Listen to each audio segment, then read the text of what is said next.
later in life you find out that's what they did for a living. Yeah. You did? Mm-hmm. Yeah. You have? Yeah. I didn't have any of those. Yeah. I know 3 people who did it. Yeah. Yeah. Name names. I'd have to kill you. Or then they have to You have kill to kill everybody. Yeah, exactly. Well, you start with you because you don't want to ask I'm the right question. here. Yeah, I'm right here. Yeah, you're close by. Mike Claiborne is in for Amy, and Michael Kelly sits in with us. Yeah. What's up, Michael? I got a buddy of mine that went to a big fancy school, got a great education, went to the bigger schools, Harvard, Yale. I mean, the government really spent a lot of money, and he was now he works for some agency, and he's always traveling. Yeah. And I always ask him, what's going on? Not Nothing. much, just hanging out and blah, blah, They're blah. rather obscure. You know, they don't tell you nothing. They're not overly attractive. You know, Valerie Plame might have been the most attractive spy that we know of. Right. But anyway, yeah, it's an interesting field that they're in. What I've noticed, all the spies in the movies are gorgeous. All of them. Yeah. Especially the ones that James Bond hooks up with. Yeah. Yeah. Well, even James Bond is a handsome fella. He is. You know? Who was the best? Sean Connery. Well, Sean Connery and who's the other guy? I was going to say Don't British say Roger guy. Moore. The guy before Daniel Craig. Oh, really? Pierce Brosnan? Yeah. Now, I like Sean Connery. I obviously have seen them later in life. But I think Daniel Craig, man, was the best. too. Yeah. You know what? He was more believable. Right. He wasn't a big guy. He was in shape. And he would get beat up and stay beat up. Yeah, he in the goes movie. with stitches over his eye for the whole movie. You're right. Yeah. I liked the grittiness and the imperfection of Daniel Craig. I know there's a recency bias there, but he's my favorite. Right. He's my favorite. He's in my top 3. I mean, if you gave me one of the 3, I'd take him and be happy with it. But Daniel Craig, maybe because he did it for so long, but I thought he was really believable. Yeah. Yeah, totally. Because he didn't have as many gadgets. No. As the other guys. Yeah. Casino Royale, the remake that he did, I think it's the best James Bond of all of them. With the bad guy, the bleeding eye fella, that guy. Yeah, and he gets beat up. And well, I don't know. Anything's got Halle Berry in it. I think I got some point. I mean, just for her, I think that would be enough for me. That one scene when she's coming out of the ocean in her bathing suit. Yes. That's all. I'm good. And if I remember correctly, the bathing suit was the same color as her skin tone. You are correct, so she looked like she was completely nude coming out of the water. Now you're getting the point here. Yeah, okay. I'm getting uncomfortable. Are you? No. This is great. James Bond. So this is a good question for you. Okay. Since everybody's talking about it, who's going to be the next? So it's not everybody wanted it to be Idris Elba.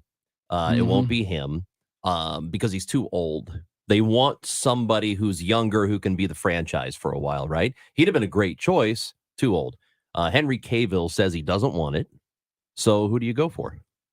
Who was the guy in the British soap opera? He was in it for 1 year and then he walked away from it. Shonda Rhimes wrote it. I can't think of the guy's name. I think he was a legitimate candidate.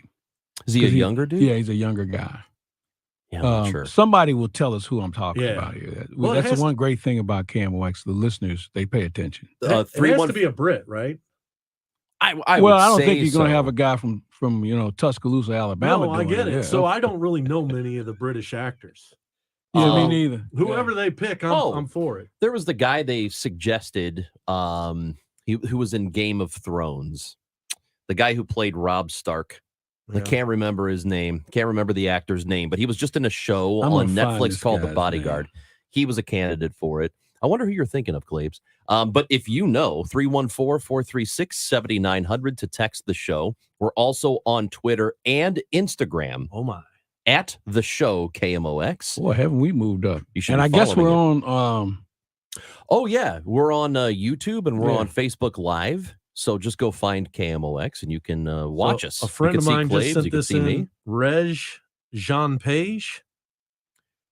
Reg Jean Page.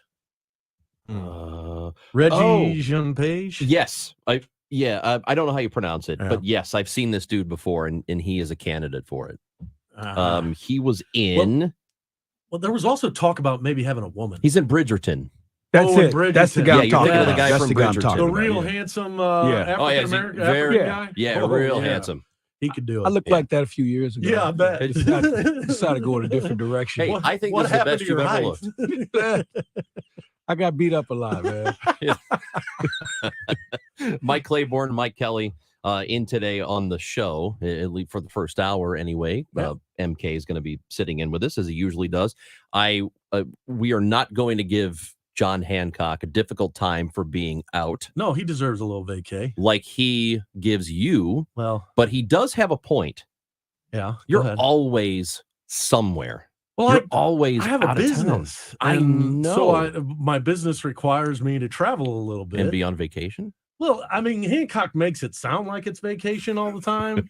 It's not. For instance, I was just in Nashville. I was talking to you guys about that in the which, by the way, talk about a phoenix rising out of Oh nowhere. my goodness. There's cranes in the sky everywhere. Yeah. Mike, I tried to count them. There were probably 40. Yeah. But the only description I can give to somebody who hasn't been to Nashville in a while is, you know how you see these pictures about these cities that pop up in Asia all of a Mhm. sudden?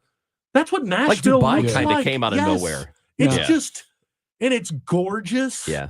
They're having a It's- few problems though. Yeah, well, the The infrastructure. infrastructure is bad. They're not built, And for they the don't amount have of enough people. affordable housing Yeah. for construction workers. I imagine, yeah. So they're having a hard time, finding enough places for them to live. They're gonna have a baseball team here soon. Yeah. It's just a matter of time. You're going to call it the Well- Stars, aren't they? Yeah. Right? Yeah. They're going to give them an expansion team? Is that what it's Yes. going to be? They That's won't what move it'll the Canadian team down there? No. What's interesting about Nashville, and I remember this growing up, it was not viewed the way it's viewed today, where it was sort of, I think people kind of from outside Nashville looked down on it like it was some podunk hick town. And I have a friend who's from Nashville, and he told me that he felt the same way when he was younger, that he was kind of embarrassed to say, yeah, I'm from Nashville, because people sort of made fun of it and Right. they didn't think much of it. And now 20, 25 years later, it is like, It's happening. I lived in Chicago. People from there, which is a tourist city, Right. lots of people go from there to Nashville for vacation, Right. for weekends. Would a same comparison, it'd be kind of the way that I kind of view Branson. Like, oh boy, what a joke that is. Mhm. Until you go there. And then 20 Yeah. years later, it winds up becoming, the Las Vegas of the Midwest. Yeah, it's unbelievable. But Nashville, I just couldn't believe it. Like you said, Mike, the amount of construction that's going on, the amount of people, young people Yes. everywhere, and housing that they were living in downtown. I mean, honestly, it was depressing to come back to St. Louis. I totally agree. Well, it's But it is. I mean, because you see, hey, our buildings bro, are falling you apart. preaching to the There's choir. trash because you feel like everywhere. we should be that. Yes. We should have There's been no and there we reason have 20 all years of the ago. components Yeah. here. We should have been there 20 years ago. Yep. This isn't a current situation. This has been ongoing. And you travel like I Yeah. do, and I can name a half a dozen cities that have surpassed Kansas City for one, Indianapolis, Right. Minneapolis, Memphis is making a move now. Yep. I mean, there are so many cities around us that have passed St. Louis. So what you'll hear, I think, from a lot of people in this area, will say, well, it's city government. It's the city. They don't run the city well enough. I think the problems are a little beyond. And there are issues within the city. We know that for a fact. But I think it's a regional problem. Totally a Yeah. regional problem. It's Well, the entire area. And remember, our structure of government is unique to us. Other cities, We're only one of three. yeah, St. others- Louis, Baltimore, and San Francisco. right, and other cities have fixed this problem. Louisville, for instance, another city that's booming. And there is this. You're talking about mentality. the separation Yeah, between so the a city city and the is a separate Right. county Yeah. inside of the state of Missouri. That there's no incentive for county to be a part of the city. The people in St. Charles view what's happening and over this side of the river is, oh goodness, thank God I don't They have may to as well deal think with we're it. in Illinois. Right. Yeah. And the reality is what's going to make us move forward as a region is collective effort. Mhm. And this idea that you can live in O'Fallon, Missouri or O'Fallon, Illinois, and not care about what's happening in the city of St. Louis, we will rot from the core. And I would argue we are. Well, maybe the issue there is people go about their daily lives in their suburbs, and I guess it doesn't really matter to you when you wake up every day and you go to work and you never have to go to the city and you just take your kids to school and bring them home, and you can do that for 50 years. Yeah. Right. So they don't, I don't think there's enough care about this. But for me, I care about the region. Right. And I wish more people cared about the entire area. Yeah. And not just whether or not it's flourishing, but how other people view it. Well, and it's not just a regional issue, it's the state of Missouri. I mean, Mike, you've just spent some time down in Jefferson City. There's a couple of things that you can bring up that will unite people in Jefferson City. And one of them is being against St. Louis. I mean, they just, they got enough of St. Louis always getting its way, et cetera, et cetera. Almost a third of the entire revenue for the state of Missouri comes from two counties, the city of St. Louis and St. Louis County. And, as that continues to dwindle, this is going to be a problem for the state of Missouri. And don't forget, Kansas City's booming, but most of that's happening in Kansas.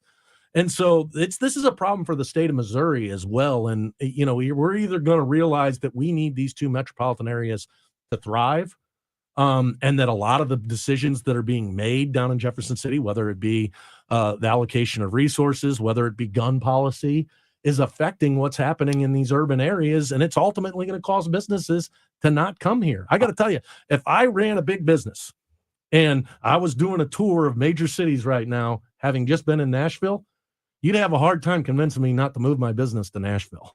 I don't understand being anywhere in the state, and especially being in state government, and being dismissive of the city of St. Louis. I don't get it. Why would you not want St. Louis to thrive? It makes no sense. Yeah. It doesn't, because your states are defined by the biggest cities in the state. Right. So you have people downstate in Illinois, for example, they want to secede so they don't have to deal with Chicago. Well, Chicago brings in all your revenue for everything. Exactly. Yes, that's what that the state is on the map because of that city. Right. Like, I know there's a political thing, whatever. It just doesn't make sense to me. Why would you, even if you're in you're in Jeffco or you're in the sticks in Missouri, why would you not want the bigger cities? Why would you not want every city in the state to thrive? And a same comparison could be Detroit a couple of years ago, a couple of decades ago. The people who moved into a lot of the suburbs, and you know what I'm talking about, the mile cities that are along there. They were like, hey, that's Detroit's problem. And guess what? Detroit eventually hit rock bottom and took the whole damn state down with it. Now, Detroit's emerging. And unfortunately, guys, I think that's where we're headed for St. Louis, is that we're going to have to hit bottom before we're actually going to want to solve problems. Michael Kelly, Mike Claiborne. We are going to be with you until 1 o'clock today. At least Kelly's going to stick around for an hour. We will get into the Biden document stuff. Want to ask MK about those things and all the fun stuff. We love secret documents that shouldn't be on personal property. So we'll be talking about all of those things in this hour on KMOX. Hey, it's Matt Pauley. The Cardinals Care Winter Warm-Up is this weekend at Ballpark Village. I'll be broadcasting live from Cardinals Nation Restaurant Saturday beginning at 10 in the morning. I'll be talking with current and former Cardinals players and keeping you up to date with everything Cardinals related. The Cardinals Care Winter Warm-Up this weekend. KMOX is Cardinals Radio. Hi, I'm Kevin Wheeler, and I want to talk to you about Ophthalmology Associates. And of course, they are known as the doctors' doctors, because they treat more doctors in the area than any other practice. Now, of course, the doctors at Ophthalmology Associates, Dr. Birdie, Malhotra, Brasati, and Royer, are experts in their fields. They diagnose and treat all kinds of diseases of the eye, from dry eye to allergy eyes to cataracts to macular degeneration, glaucoma, and they can obviously consult on LASIK surgery as well and perform that surgery for you as well. The most important thing I can tell you, and it's what I learned when I visited Dr. Malhotra, is to stay ahead of the game, get your appointment done, get your eyes checked out, and cut off potential problems in the future as early as possible. Give them a call to set up an appointment, 314-966-5000 or youridoc.com. You'll find Ophthalmology Associates 1/2 mile west of 270 on Manchester Road. Again, 314-966-5000 or youridoc.com. Are you concerned about higher taxes, soaring inflation, and what's next for the stock market? Don't miss Your Retirement Professors this Saturday afternoon at 1 on St. Louis's News Radio, KMOX. Finding great candidates to hire can be like, well, trying to find a needle in a haystack. Sure, you can post your job to some job board, but then all you can do is hope the right person comes along, which is why you should try ZipRecruiter for free at ZipRecruiter.com/radio. ZipRecruiter doesn't depend on candidates finding you. It finds them for you. Its powerful technology identifies people with the right experience and actively invites them to apply to your job. You get qualified candidates fast. So while other companies might deliver a lot of hay, ZipRecruiter finds you what you're looking for. The needle in the haystack. See why 4 out of 5 employers who post a job on ZipRecruiter get a quality candidate within the first day. ZipRecruiter, the smartest way to hire. And right now, you can try ZipRecruiter for free. That's right, free at ZipRecruiter.com/radio. That's ZipRecruiter.com/radio. ZipRecruiter.com/radio. At Neovitin, our goal is to create safe, dependable multivitamins to support your everyday nutrition when you need it most. That's why Dr. Ribicki formulated Neovitin Original Formula Multivitamin with 20 daily ingredients, including B vitamins for energy support, vitamin C for immune support, and our 4-ingredient proprietary blend that you won't find in any other multivitamin. With a 4.8 out of 5-star rating on Trustpilot, you can be sure you are getting the highest quality nutritional support with Neovitin. And as always, a portion of the proceeds from the sale of Neovitin Original Formula Multivitamin are donated to the Ribicki Foundation to support pancreatic cancer research. That's nutritional support you can feel good about. Support your best life today with Neovitin Original Formula Multivitamin, available at your local Deerbergs, Schnucks, select independent pharmacies, and online with our easy-to-use monthly subscription at neovitin.com. That's NEOVITIN.com, neovitin.com. What if everything you got came with a little bit of money? Spicy chicken ramen with a side of quarters, a full tank of gas, and a $5 bill, an entire pantry's worth of groceries, and a pocket full of cash. Well, then you'd be living life on the upside. The first platform that gives you real cash back in real life wherever you roll. Restaurants, grocery stores, gas stations, all cashback opportunities. So order the expensive appetizer, buy a little extra at the store, fill your gas tank till the pump stops. Because with Upside, you can. Start earning cash back just for doing you.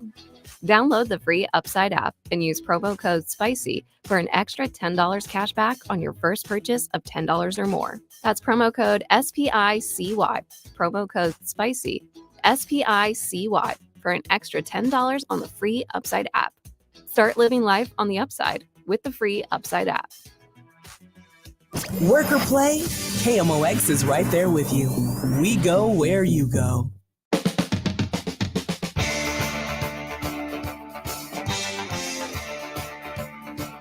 You've got the show on KMOX. Amy Marks Core's not in. She's got a race tomorrow somewhere. Don't know where. She's on a mission. Yeah, she's. Oh, that's right. We'll read the paper to see who's dead. She.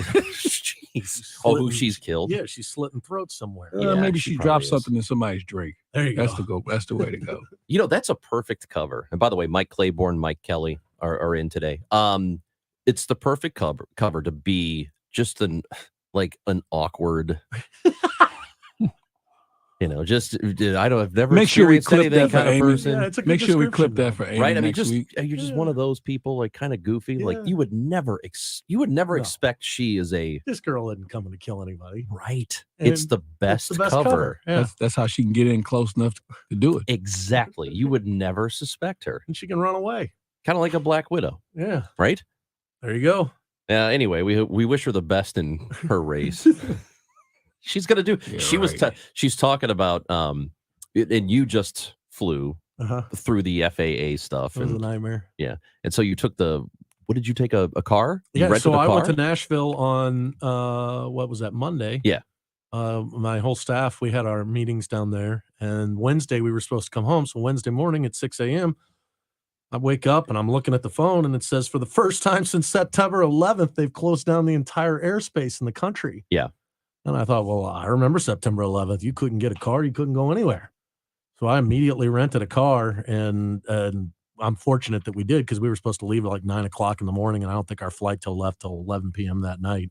So I just rented a car and came back to St. Louis. Fine drive, easy drive. It is. Hey, Easy Glabes, drive. in a couple of days, you're going to Jupiter for spring training. You're going to drive, but that's not a flight thing, right? A lot of people kinda drive like to spring drive training. because now you have Bluetooth, you have Sirius radio, you can listen to KMOX anywhere, you can get on the phone and call people, so you can. It's an easy drive for me, and it's 4 stops: Nashville, Atlanta. Let's see, maybe 2 places in Florida, and I'm there. Yeah. Yeah. Well, the night Gainesville, that's where. Yeah. Well, you got to time Atlanta right because there you go. Their highway system's really screwed up. Everything goes right through downtown Atlanta, and like Mike said, if you don't hit it at the right time, man, you think LA traffic's bad. No, this is Atlanta's just as it'll bad. make you want to never drive again. One year I drove, and they had what they call it was an alleged ice storm. Right. It was nothing but just rain. It was just rain, and the whole city is shut down. I never pumped the brakes on 95 going through Atlanta. That's nice. Yeah, I mean, places were literally shut down. I mean, it was like sheer panic. And I'm looking at everybody, and there's nobody on the road. And I said, "This is insane." So then, when I was coming back, I'm going to come back on a Saturday. Nobody's going to be out on a Saturday. I was in traffic for 2 hours, man. It's brutal. I was thinking about that with Arizona. They never get rain in Arizona. Right. But when they do, yeah, it is actually a problem because they don't really have sewers because they don't ever expect rain, so their streets flood. Never thought about that. You know, Mike, do you remember when we had the below freezing temperatures here in St. Louis? Mm-hmm. Well, I was in Florida during that time, and it got really cold down in Florida. It got into the 20s, which for Palm Beach is, everybody freaks out. That's when the lizards start falling off the tree. The lizards fall out of the tree. But literally, I was trying to go to restaurants, and they had signs up that said we are closed because of the dangerous cold. Come on. Wait, how cold was it? Like 25 degrees, 22 degrees. But they watch the same news all of us do, and they're saying the whole country's come to a stop, and they're like, well, we got to too. Yeah. They probably don't have heaters, do they? Well, that may be it. Like there are some towns that don't have air conditioning anywhere because they don't need it. Like in San Francisco. Yeah. A lot of places don't have air conditioning there. That's madness. 25 degrees. Sorry, come back tomorrow when it's dangerous cold. That's so funny. Hey, we're going to find some missing documents when we come back.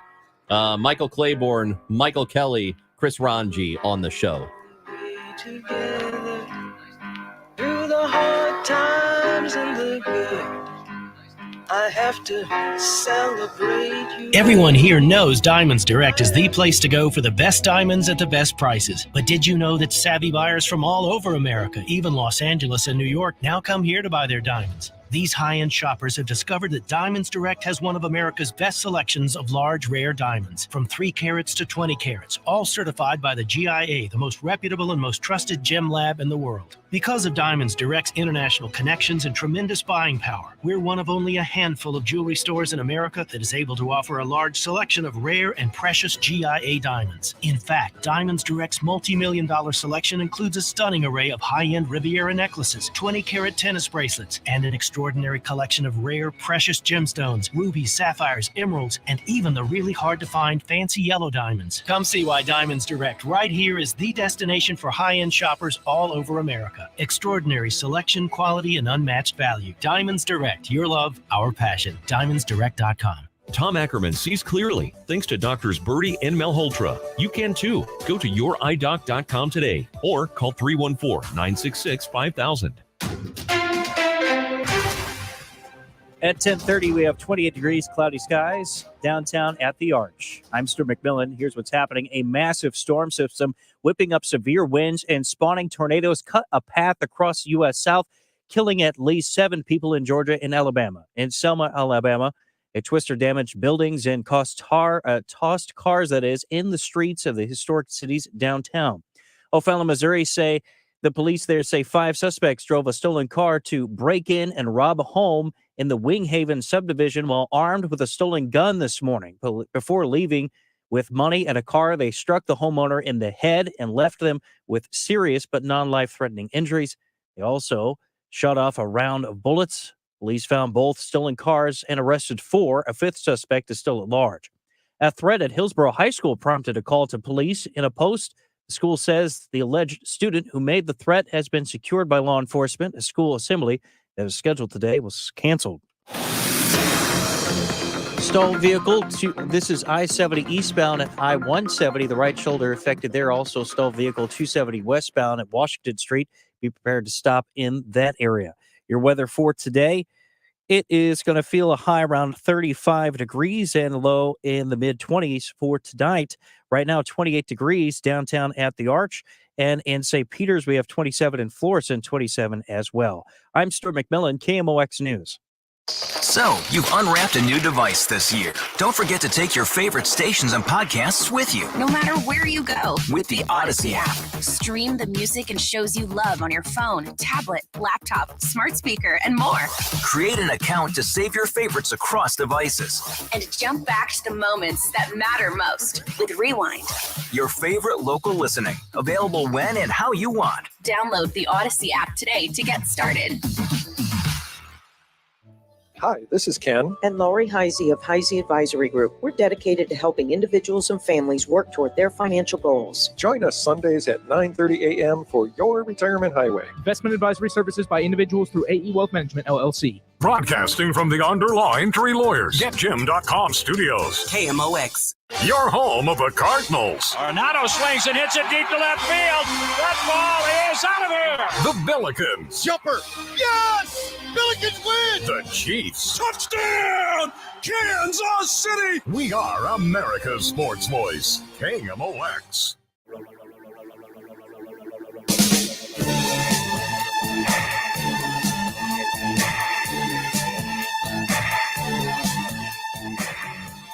Mike Claiborne, Michael Kelly here on the show. Chris Ranji also. That's me. Amy Marks Kors is out. She's going to be back next week. And guys, I kind of figured that after the Donald Trump situation last year with the classified documents found at Mar-a-Lago, that we'd kind of be done with classified documents. But apparently this week we are not. Joe Biden, his legal team found some classified documents at the Penn Biden Center office and also found some in his garage right next to his nice car. He's got a Corvette, and we all know that he has a Corvette now. Yeah, no, he can't drive that Corvette anymore. Classified documents are there. And what I have noticed is that people generally don't like to have conversations about nuance. I think there are differences between, at least on the surface now, what we know right now, it does appear like the situations have similarities, but there are also some major differences. Yeah, I think generally, though, the nuances are going to be hard to understand. And I think for regular people out there, they're like, hey, classified documents are classified documents. He's doing the same thing Trump did. How come they didn't raid his place? I get it. And I think it's bad all around. And first of all, how are classified documents leaving government facilities, period? I don't get it. What are you doing with them? Yeah. I don't know. I mean, I don't get it, but I would go one step beyond. Why is a lawyer in Joe Biden's garage? What are they looking for? I mean, that's a legitimate question. Right. And I don't have an answer to that unless I don't know. Unless they were thinking we better make sure we don't have anything we're not supposed to. Right. I don't know. So I you start in really his don't have an garage? answer. I mean, why don't you start in his office at his house? I mean, well, maybe they did, and then they ended up in the garage. Or there was a note on the desk. They're Check the garage. I have no idea. So I think, it's bad, and he needs to be held accountable. Heck, he's getting a special counsel. Now, this is for those of us who've been around a little while. We remember special counsels. I remember one named Kenneth Starr that started about a land deal and ended with a sex assault or whatever that was. So I mean, he's going to have a special counsel, and presidents don't like that. And he should. We need to get to the bottom of exactly what happened. I have to tell you, it was kind of entertaining last night. Turn on MSNBC and watch all the same Hoosiers who've been yelling that, we need to hang Donald Trump and get him and blah, blah, blah, are now saying the same thing, are trying to make excuses for Joe Biden. Yeah. The difference here, obviously, is that Joe Biden recognized these documents and has turned them over. Donald Trump had the documents, knowingly took them, and was obstructing justice when they were trying to get them, even with a subpoena. I don't think that's going to ever filter down past the conversation we just had. And I think Joe Biden has probably given Donald Trump a get out of jail free card. Probably. And you can acknowledge that the two guys have handled their situations differently, but also acknowledge Biden has no business with classified documents on his property. Right. Nor does Trump. Neither one of them. I'm just trying to figure out why. Exactly. Now, I know initially someone was saying for Trump that these were documents he was going to use for his library. Okay. Well, first of all, that can't work. If they're classified, they're not going to be the presidential library. But why are you taking this home? First of all, it's not yours. They're not your it's not your property. Okay. Right. It's the government's property. You no longer work for the government, so you don't have a reason to have this. And for Joe Biden, who was a vice president, who was not president at the time or vice president at the time, what the hell are you doing with him? There's no excuse. I mean, remember, vice presidents don't get invited to a lot of meetings, okay? All right? I mean, the things that they pass on to the vice president are things that you and I probably, oh, yeah, we knew about that. Right. So it's not like he's in that classified range of being involved in super secret intelligence on a regular basis. So I just don't understand why they felt that they had to take it home with them. Yeah. You got an office at the White House. Read it there. Right. Well, and why? I don't know. I said this earlier and everybody kind of made fun of me, but I've been to meetings at companies that I work for where they pass out an agenda. We have the meeting, and when the meeting's over, everybody says, leave the documents that Yes. you know, we're not taking that with us. That's staying here. How are classified documents leaving government facilities, period? And it says classified on the Right. front of the envelope, on the file. The only logical explanation This ought to be good. that might be no, seriously, that might be justifiable is if it is like I heard somebody earlier today talking about how there's overclassification sometimes. Like for example, I forgot what network I was watching, but because I flip a little bit, and he said that having been in government, sometimes like lunch, like your lunch plans or your lunch agenda itinerary will be classified. Like what? I don't know why. Yeah. He said there is a problem with overclassification. So like, let's say it's, hey, here's my lunch itinerary, what I'm going to do for the day, and it's sitting on your desk, and you go, it's who cares about this? Well, I that get would that. be reasonable that he would have that. But if it's government stuff, and we know there was information about Ukraine, for example, I can't imagine that's not sensitive. So that's the kind of stuff that shouldn't be on your person. Yeah, I think, though, from a classified standpoint, maybe you have the president's itinerary on where he's going to be. Yeah. That's classified because, you don't want to ever give Well, somebody. there's a public schedule. Yeah, and then Right. there's a private There's a schedule. private one. So maybe you can do things along that line. But as you mentioned, there were some things that we know no one should be looking at. Right. Yeah. So, but they're both wrong. Yeah. How you fix it, I don't know. I think the biggest difference, as you mentioned, Michael, is the fact that Biden, okay, give them back.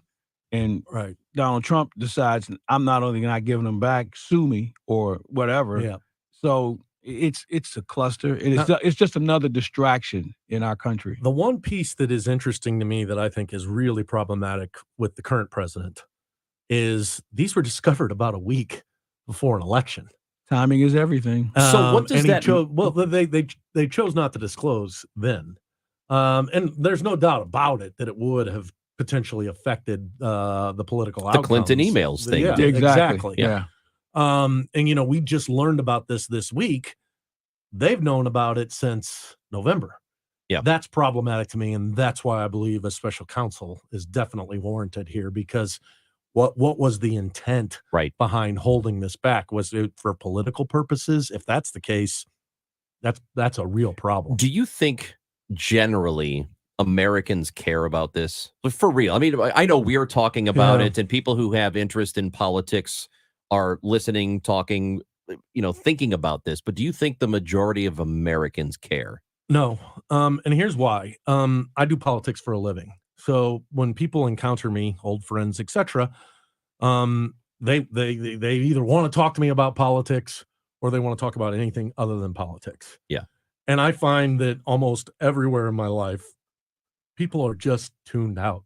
They look at this situation and they think, well, Donald Trump, dirtball, Joe Biden, dirtball, all politicians are dirtballs. Yeah.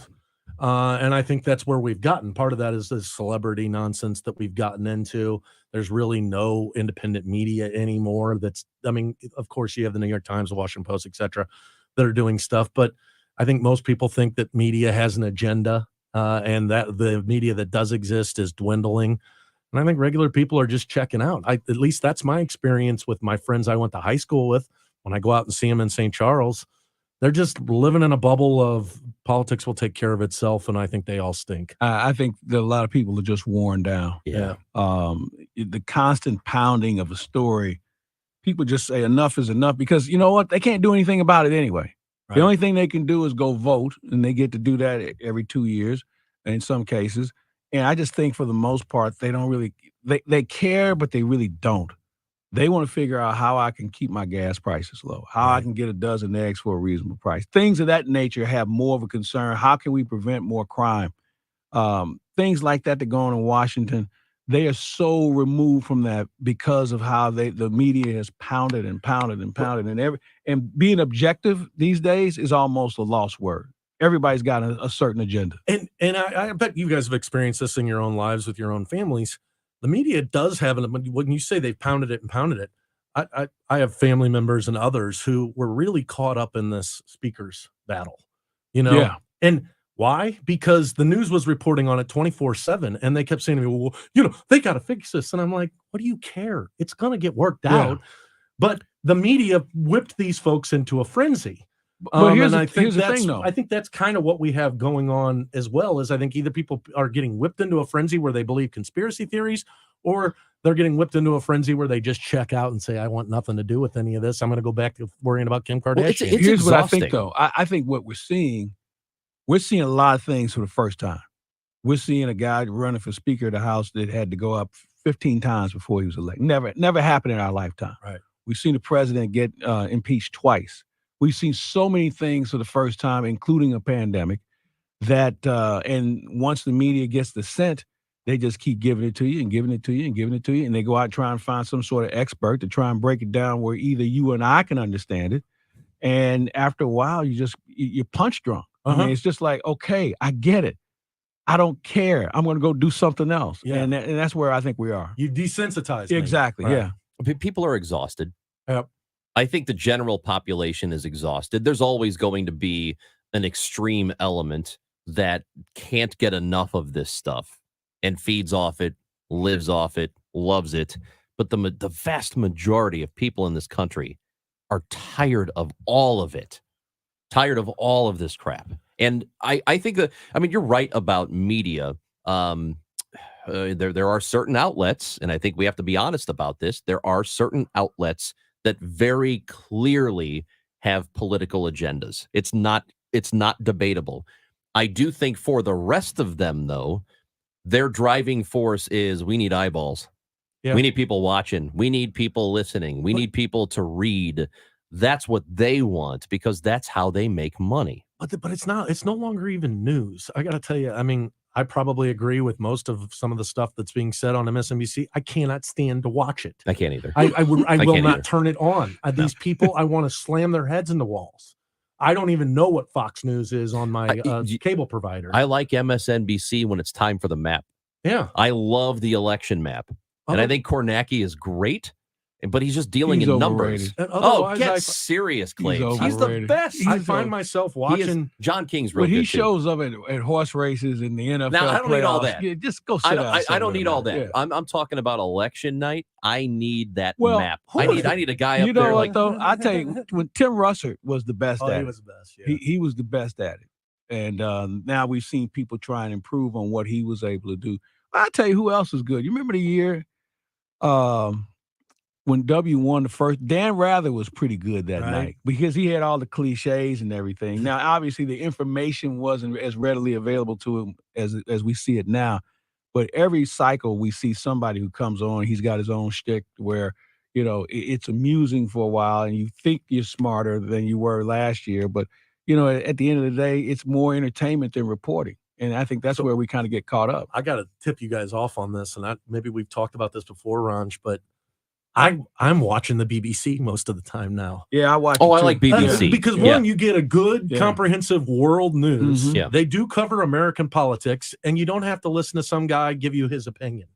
They just report the stuff. Now, maybe I'm getting a bias and I don't realize it, but I kind of like the BBC. I'm just fed up. I with like the rest of it. Canadian version of it too. I mean, it's Oh, good to CBC. see. Yeah, I think it's good for us to see, and that's probably the most objective reporting we're Right. going to get.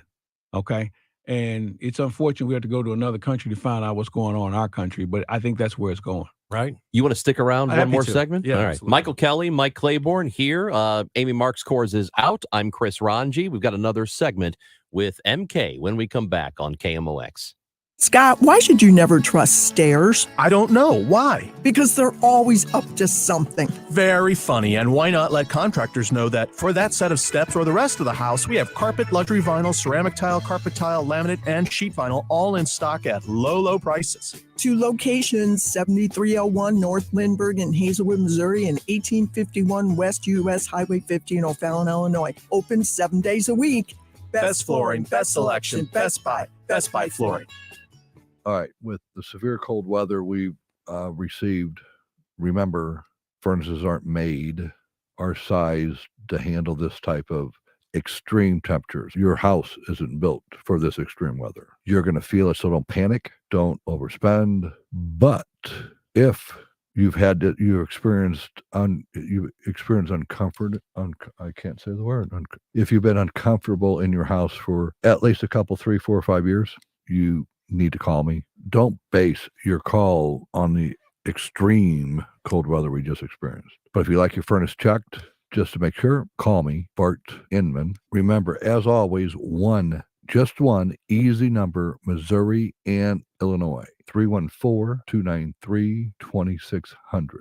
That's Bart Inman, 314-293-2600. Do the internet thing, Bart Inman. That's Bart with a B, Inman with an I. If you owe the IRS, you have a legal issue, and you need the Lance Drury Law Firm. We'll protect your rights. Log on at lancedrurylaw.com. Back to the show. Yeah, the show! On KMOX. Did you see that thing? I can't believe it. Something is obviously wrong. This is a joke, right? Oh my God. Are you freaking kidding me? No way. You gotta be kidding me. Don't feel bad. There's no way you could have known that. Now, did you see this with Chris and Amy on the show? Hey, did you see this?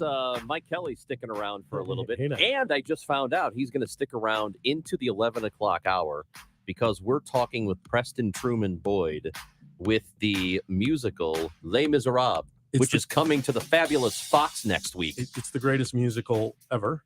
I took my whole staff there on Tuesday night in Nashville to see Les Mis. All right, so you're going to be with us to talk to... and this same touring complement will be coming through St. Louis, and it's excellent. Fontaine was my favorite for those of you who are Les Mis fans. I'm so glad you're sticking around. this will be Yes, good. this- All right. That's Boy, excellent. this interview just went through the roof. Oh, it really did, man. Thank God. Claves is like, whew. All right. So Mike Claiborne, Mike Kelly in, Chris Ranji as well. Amy is out at a race. All right, guys. We were talking, you mentioned Kevin McCarthy and the whole, or maybe it was Claves who mentioned it, the 15 votes, and he finally is Speaker of the House now.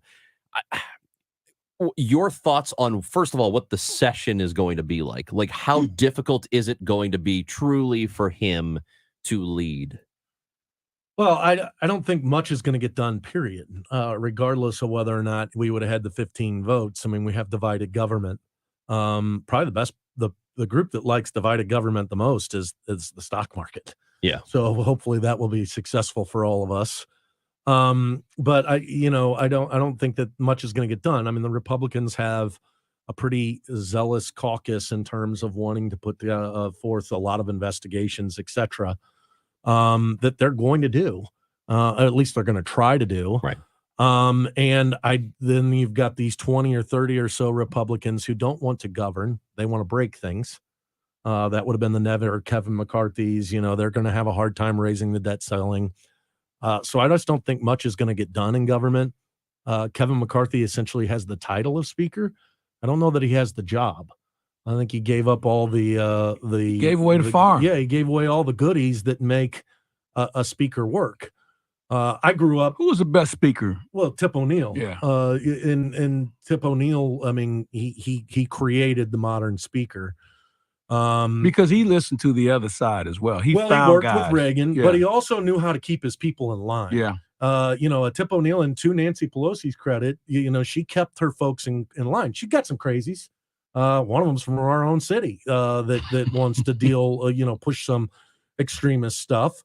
She was able to keep them in line. I don't think Kevin McCarthy is able to keep them in line. And now that you've taken away all the power, all the goodies, the ability to decide what committees people are going to be on, the earmarks that allow for discipline, you essentially have a free-for-all, which is the United States Senate with 435 individuals. Nothing's going to get done. I think that if McCarthy wants to get anything done, the congressman from Alabama who wanted to take out Matt Gaetz, right? I think y'all just have him ride around with it. He got pie-faced. What was his name? I don't know, but he grabbed him by from the behind. mouth. That's the guy that I'd like to Yeah. have riding shotgun with me. You ever wanted to go up and grab somebody by the mouth? Is like there that? That'd be anybody? awesome. You know what? Because when you see these representatives and they get their 5 minutes of fame, is there any one of them you say, I'd like to be in a room with him for about 5 minutes just to? Ted Cruz. Yeah. There's a man that I don't get him. I don't get him. I'd like I to get put him. him in a headlock. It's just there are some people that are just straight ambition and nothing else. That there's no But he substance can't to them. get It's to second all- base though. That's the Yeah. problem. Well, I mean, not even his own caucus members don't like him. Like, I Right. don't know what he's trying to accomplish. He's going to keep running for president. He seems really insincere for me. And, he's it's just, ambition. yeah, he's just That's the why guy. he's like that. And then not only that is he's a hypocrite, right? Oh, these Ivy League school educated liberals. He went to coming- Ivy Yeah, League. exactly. And you just want to be like, dude, somebody needs to hold you under the water. But for he a little knows. bit. So give me a Democrat that you just kind of just shake your head at and say, you and I need to go in the room here and talk for a minute. Well, most of them, I got to be cautious. I mean, I'm not a fan of the squad. And I Just think, pick one is what you said. yeah, Okay. just pick All right. one. And I would imagine my conversation with the guy from Texas we were just talking about, Ted Ted Cruz Cruz. would be vastly different than maybe a conversation with AOC or Cory Bush. Look, I think they just have flawed belief systems. I don't think Ted Cruz wants to accomplish anything. And my hope would be that if, visiting with the squad, that I may be able to convince them that sometimes getting a piece of the pie is better than throwing the whole pie out because you didn't get the whole pie. There is something in regard to there being a new speaker that I sort of fixated on, because I think all of us in the public liked being able to see the faces of representatives while they were negotiating on the House floor. Their conversations, even if you're lip reading, you can see them talking to one another. We got to see the conversation with AOC and Paul Gosar and Matt Gaetz, and that stuff was interesting. C-SPAN did a fantastic job because they were allowed to show those camera angles. They had no boss. They had no boss. And now that the speaker is there, they have eliminated that.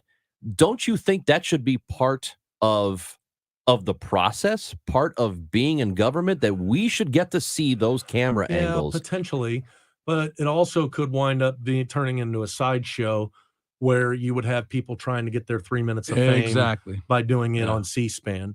Well, that's how C-SPAN became famous, because once guys saw the camera on them, they went crazy. Yeah. So But aren't they doing that already anyway? Not in front of a camera. They may have been doing it in these in- guys in the are session. Not on the Matt floor Gaetz of is- Congress. They Okay. wouldn't have been doing it. They're going to go out and talk to CNN Right. and others and do it there and act a fool. But that is a part of the discipline that I think makes sense for a speaker to have. I'm with you. I loved it. It was probably the best drama on television for this past year, those 3 days that we got to watch it. But I don't know that that's healthy. And let's make it clear also, it's been every speaker of the House, the Democrats, totally. Republicans. It's not just Kevin McCarthy coming in No, and Nancy shutting down the Pelosi did cameras. this. John Paul Boehner. Ryan did it. Yep, John everybody. Boehner did it. You just don't need it. And the fact that, I wonder what AOC said to Paul Gossier. There's a guy who, put out a video of her getting killed. Yeah.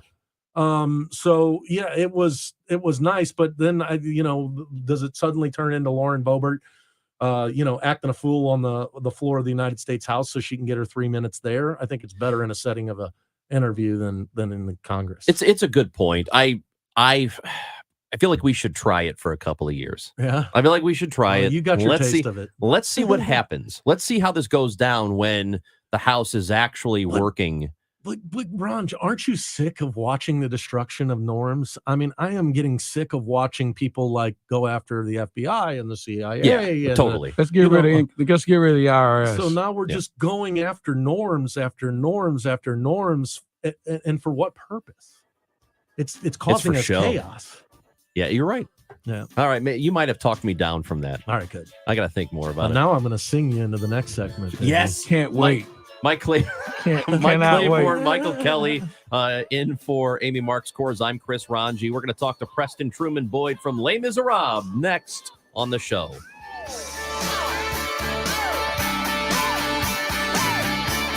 Balance of Nature is fruits and vegetables in a capsule, changing the world one life at a time. I'm in the medical field, and I think when you start out these things, everything from the advertisement sounds so good that you're psyched up for it to work. It's working. Anyway, I'm happy. Balance of Nature has made a big difference. It's just one of the greatest products, and it's just so simple, and it works. Balance of Nature is a fantastic product. You could tell it's real. You could taste it. And it gives you really good energy, and it's just right up there with rent, electric cable, like things that you have to have. I'm not cutting Balance of Nature. No, I love it.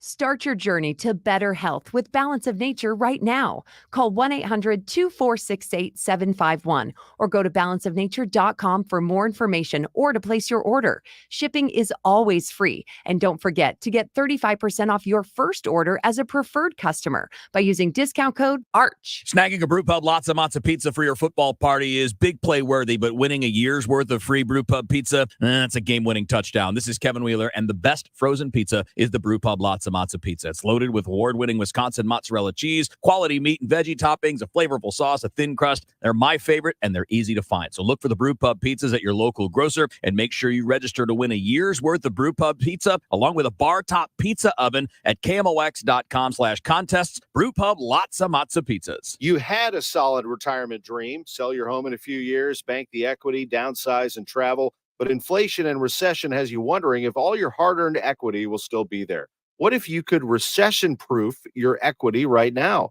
You can with Truehold. Truehold will buy your home for its best current value before a recession can erode it. You get to bank all the cash now and live in your home for as long as you want. And Truehold covers all property taxes, insurance, repairs, and maintenance. And since Truehold pays your home's current value in cash now, it's yours to do whatever you like. Don't wait for inflation, recession, and interest rates to erode your home's value. Visit Truehold.com and discover how much Truehold will buy your home for today based on its best current value, not what's coming.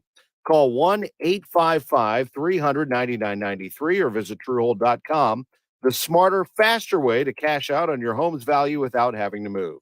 That's Truehold.com. KMOX, KECK HD2, K254CR St. Louis. The legendary voice of St. Louis, KMOX. Always live on the free Odyssey app. Business is difficult right now, putting a lot of good workers at risk. If you're a business that needs flexibility with your workforce and don't want to lose your best employees, go to sharedwork.mo.gov and see what the Missouri Department of Labor can do for you. You don't need special gadgets to be a hero. With unlimited 1.5% cash back on every purchase everywhere, the Capital One Quicksilver Card makes you the hero of every purchase. What's in your wallet? Terms apply. See CapitalOne.com for details. Mid-America's most trusted source for news, KMOX. At 11 o'clock, we have cloudy skies downtown at the Arch. I'm Carol Daniel with our top story this hour, an update on a downtown shooting. This is Kevin Killeen. St. Louis police say they may have prevented a real shooting tragedy this morning. They had a report that a woman who was living in her van outside of the Social Security office here at 16th and Delmar, that's near the City Museum, that she was planning to shoot up the Social Security office today. Officers approached her car and she fired from within inside at them, where they returned shots. Nobody was hit, but she is now under arrest and being questioned. Troubling new information about last week's elementary school shooting in Virginia. CBS News correspondent Jim Krasula is following that story. The Newport News school superintendent says administrators at Richneck Elementary School failed to seize the 9mm handgun a 6-year-old student used to shoot his 25-year-old first grade teacher a week ago. They had been told the child may have had a weapon in his possession before the shooting. No word on why the weapon was not taken from the child. The revelation came during an online meeting that was for parents only. A threat at Hillsborough High School prompted a call to police. In a post, the school says the alleged student who made the threat has been secured by law enforcement. The school assembly that was scheduled for today was canceled. Nassau County, New York legislator Joshua LaFanzen held a news conference this morning outside of Congressman George Santos' office, calling for him to face his constituents. He's launching a new social media initiative called Where's George, hoping to get his attention. We will make every single day in this district a living nightmare until you find us. You will not be able to go into the bagel store. You won't be able to go into the supermarket. You won't be able to get a bite to eat. Everywhere you go, we will be there to hold you accountable. The KMOX business desk, a tech titan, is facing a pay cut. Apple CEO Tim Cook will take a more than 40% pay cut this year from a year earlier as the company refigures how it calculates his compensation. Cook will be paid $49 million this year. The company says it's adjusting his pay after feedback from shareholders. The Dow at this hour is up 15 points at 34,205. Watch for a stalled vehicle 70 eastbound past 170. The right lane is closed, could open up in another 10 minutes. There's a stall 270 westbound to Washington Street. Be prepared to stop in that location. It's a windy and cold Friday afternoon across St. Louis. The skies go partly sunny. The high, though, only 35. Tonight, boy, it's clear and cold. The winds diminish 22. Saturday, sunny and 45. Cloudy Saturday night, 32. Sunday, a mix of clouds and sunshine. Cold start, but bring it up to 53 Sunday afternoon. And Monday, periods of rain. For the holiday, rain much of the day. But it's all rain, 58. I'm meteorologist Dave Murray for the Voice of St. Louis, KMOX. The forecast sponsored by Sandberg Phoenix Law Firm. Right now it's cloudy and 28 in St. Peter's, where it feels like 18 in Florissant. Cloudy skies and also 28 degrees. It's cloudy and 29 downtown at the Arch. I'm Carol Daniel, KMOX News. At Sandberg Phoenix, we're more than just a law firm. Our attorneys are committed to you, your business, and your community. We are ready to serve you in the areas of business litigation, intellectual property, health law, and products liability. SandbergPhoenix.com. The choice of lawyers and important decisions should not be based solely on advertising.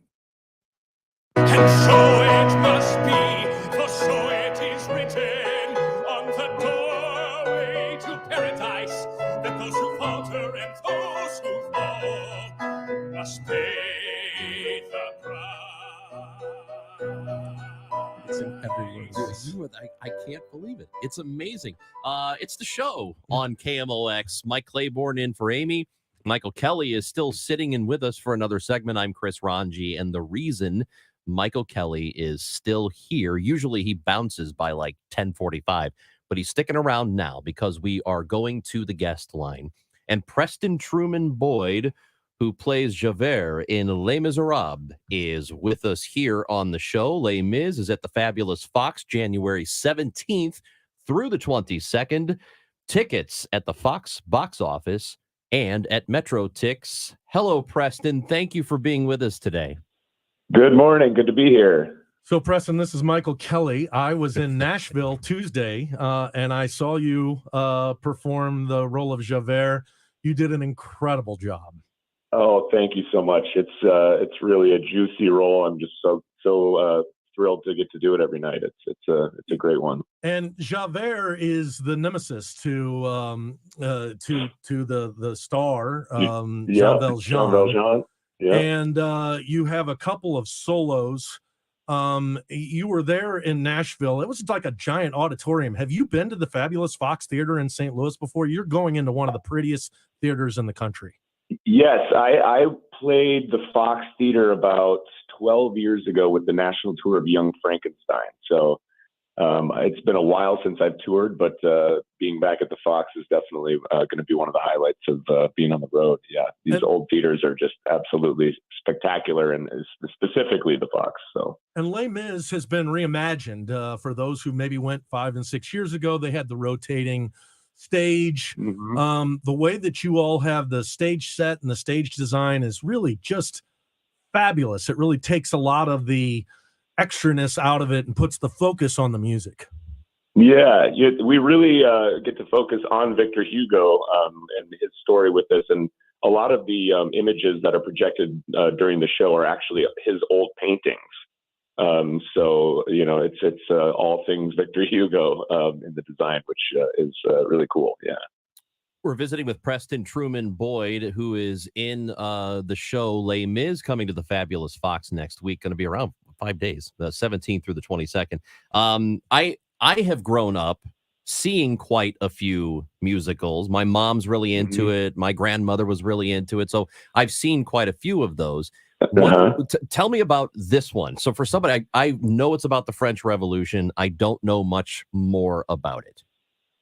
I would say kind of the theme of it is it's about the survival of the human spirit. Jean Valjean, in the beginning, he's released on parole and then has to kind of reassimilate back into, society. And he has a couple moments that happen to him along the way that kind of redefine him and his purpose in life. So, I think it's just kind of picking yourself and putting yourself back up on your feet again and watching him kind of, reinvent himself and kind of set some new precedents for himself. And Javert comes along and he's a bit of a legalist and has a hard time giving empathy.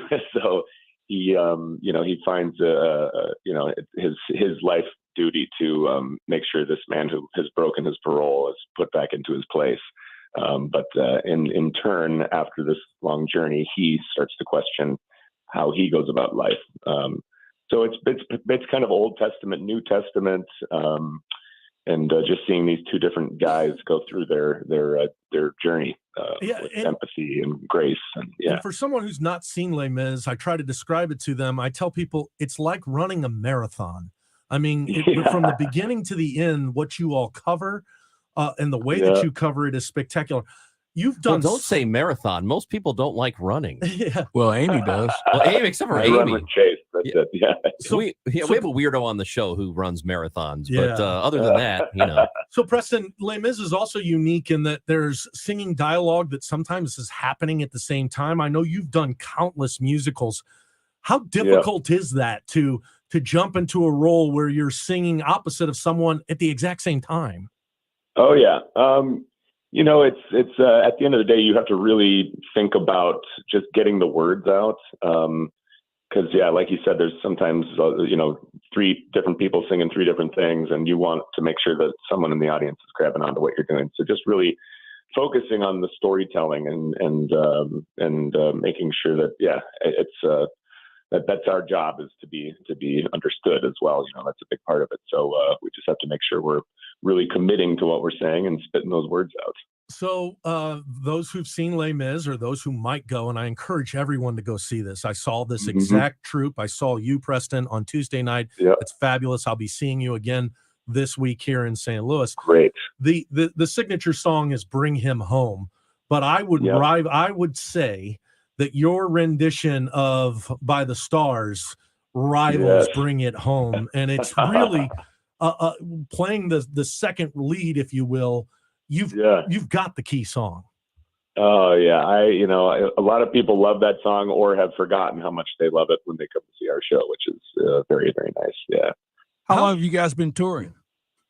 We started the post-COVID tour back up this past fall. We were in rehearsals in September, and then we opened the show in Cleveland and bounced around the East Coast for a little bit, and we'll be making our way to you next week.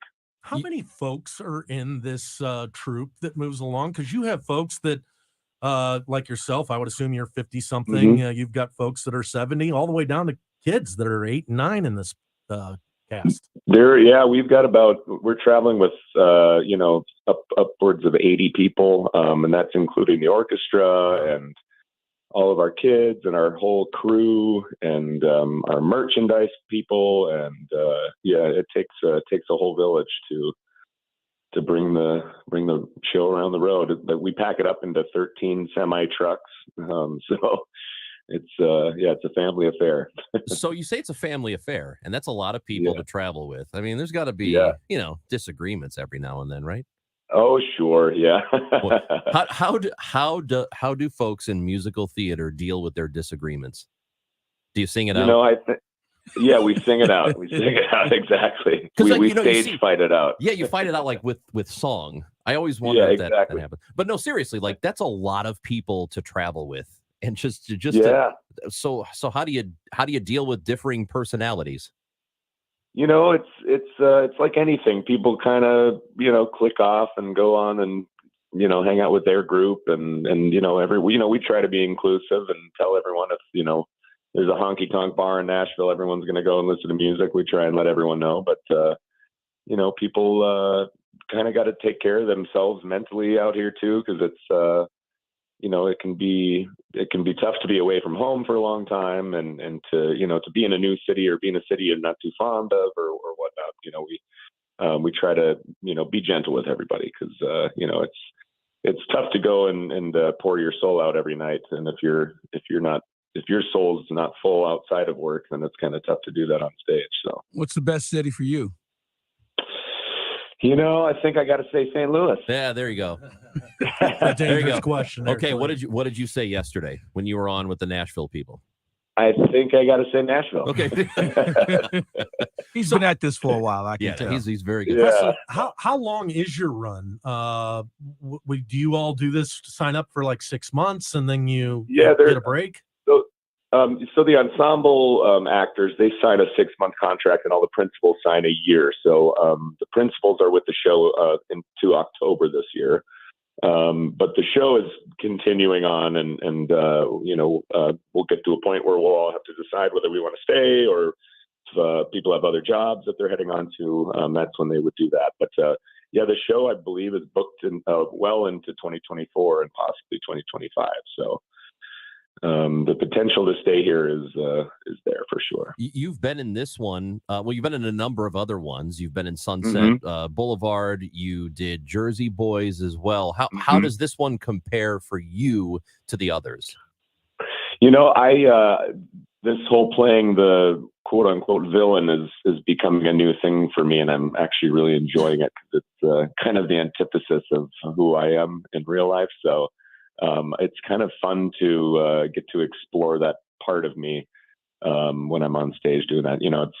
I played Bob Gaudio in Jersey Boys, and he's kind of the young, whippersnapper of the group. So it's always fun to look at a new role and be like, oh wow, I haven't really met a guy like that before, or can't wait to get to know this guy.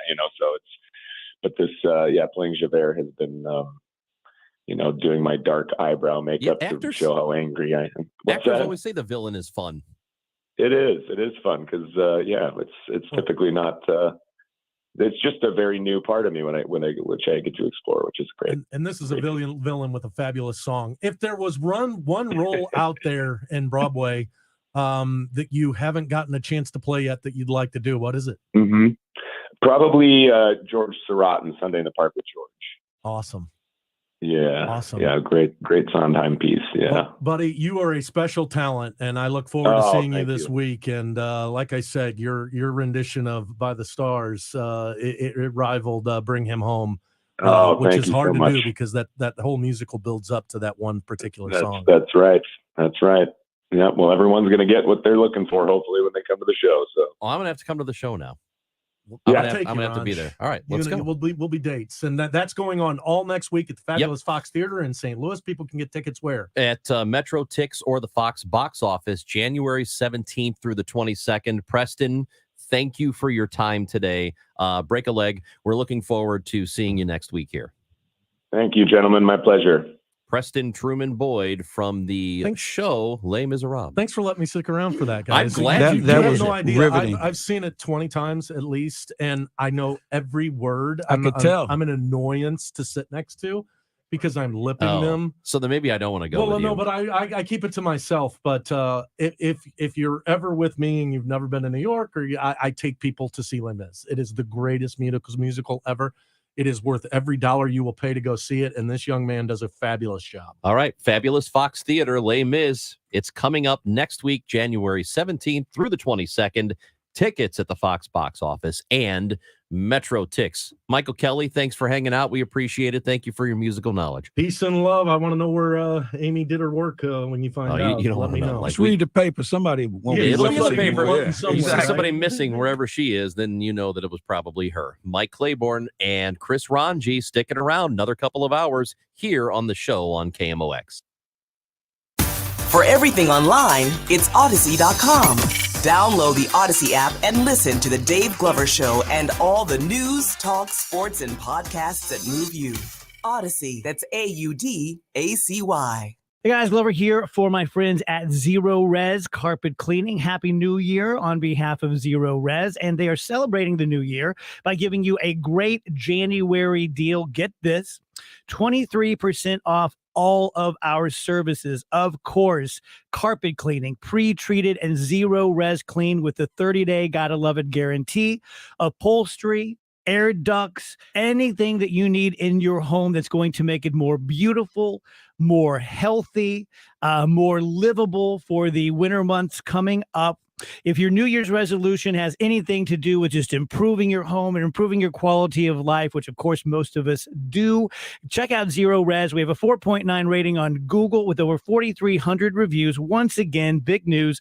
DGS special for January 2023 is 23% off all services. Call 314-474-2020 or book online at ZeroResSTL.com. Happy New Year.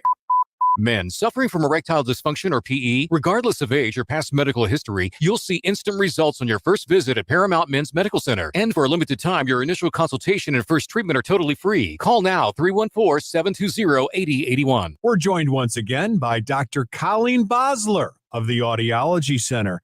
Doctor, let's address the elephant in the room. Over-the-counter hearing aids. Charlie, it's no secret that a cheap amplified listening device has been on the market for years. But what makes these devices different in recent news is that they now can market them as hearing aids. So there is a newfound interest. But it's important to understand that these devices do not have a prescription for the patient's specific loss, which can be dangerous and ineffective. And at the Audiology Center, I love to help people, educate them, get them to know the major differences, and I want to guide them towards what's best for their individual needs. Well, thank you, Doctor. Dr. Colleen Bosler at the Audiology Center. Make an appointment today at 636-441-7470 or simply online at audiologycenterstl.com. Hey, this is Lisa Stofan. Heard the Mark Patrick weight loss hypnosis hype? Well, I attended because my father stopped smoking with hypnosis. Hypnosis eliminated my desire for soda and fast food, made me want to exercise, and I lost 60 pounds in 6 months. My energy level exploded. I went to another session to deal with some other problem foods, and I lost another 10 pounds. In fact, I brought my husband, and he lost weight, and his cholesterol and blood pressure improved.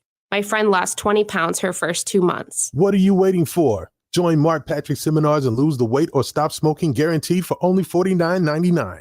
Hypnosis is designed to destroy unwanted cravings, late-day eating binges, boredom eating, stress eating. That's right, seminars, Wednesday, February 1st at the Holiday Inn Express and Suites, St. Louis Airport in St. Louis, and Thursday, February 2nd at the 4 Points by Sheraton St. Louis, Fairview Heights in Fairview Heights. Weight loss seminar, 5:30 p.m. Stop smoking seminar, 8 p.m. Sign up at markpatrickseminar.com.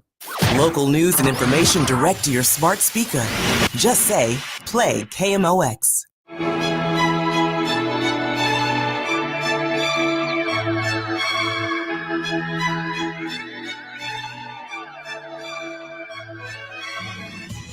The show on KMOX, normally with Amy and Chris. It's Mike and Chris today. Mike Claiborne is in for Amy, who's out running a race, or I don't know, like she might be a spy or something. I'm not exactly sure.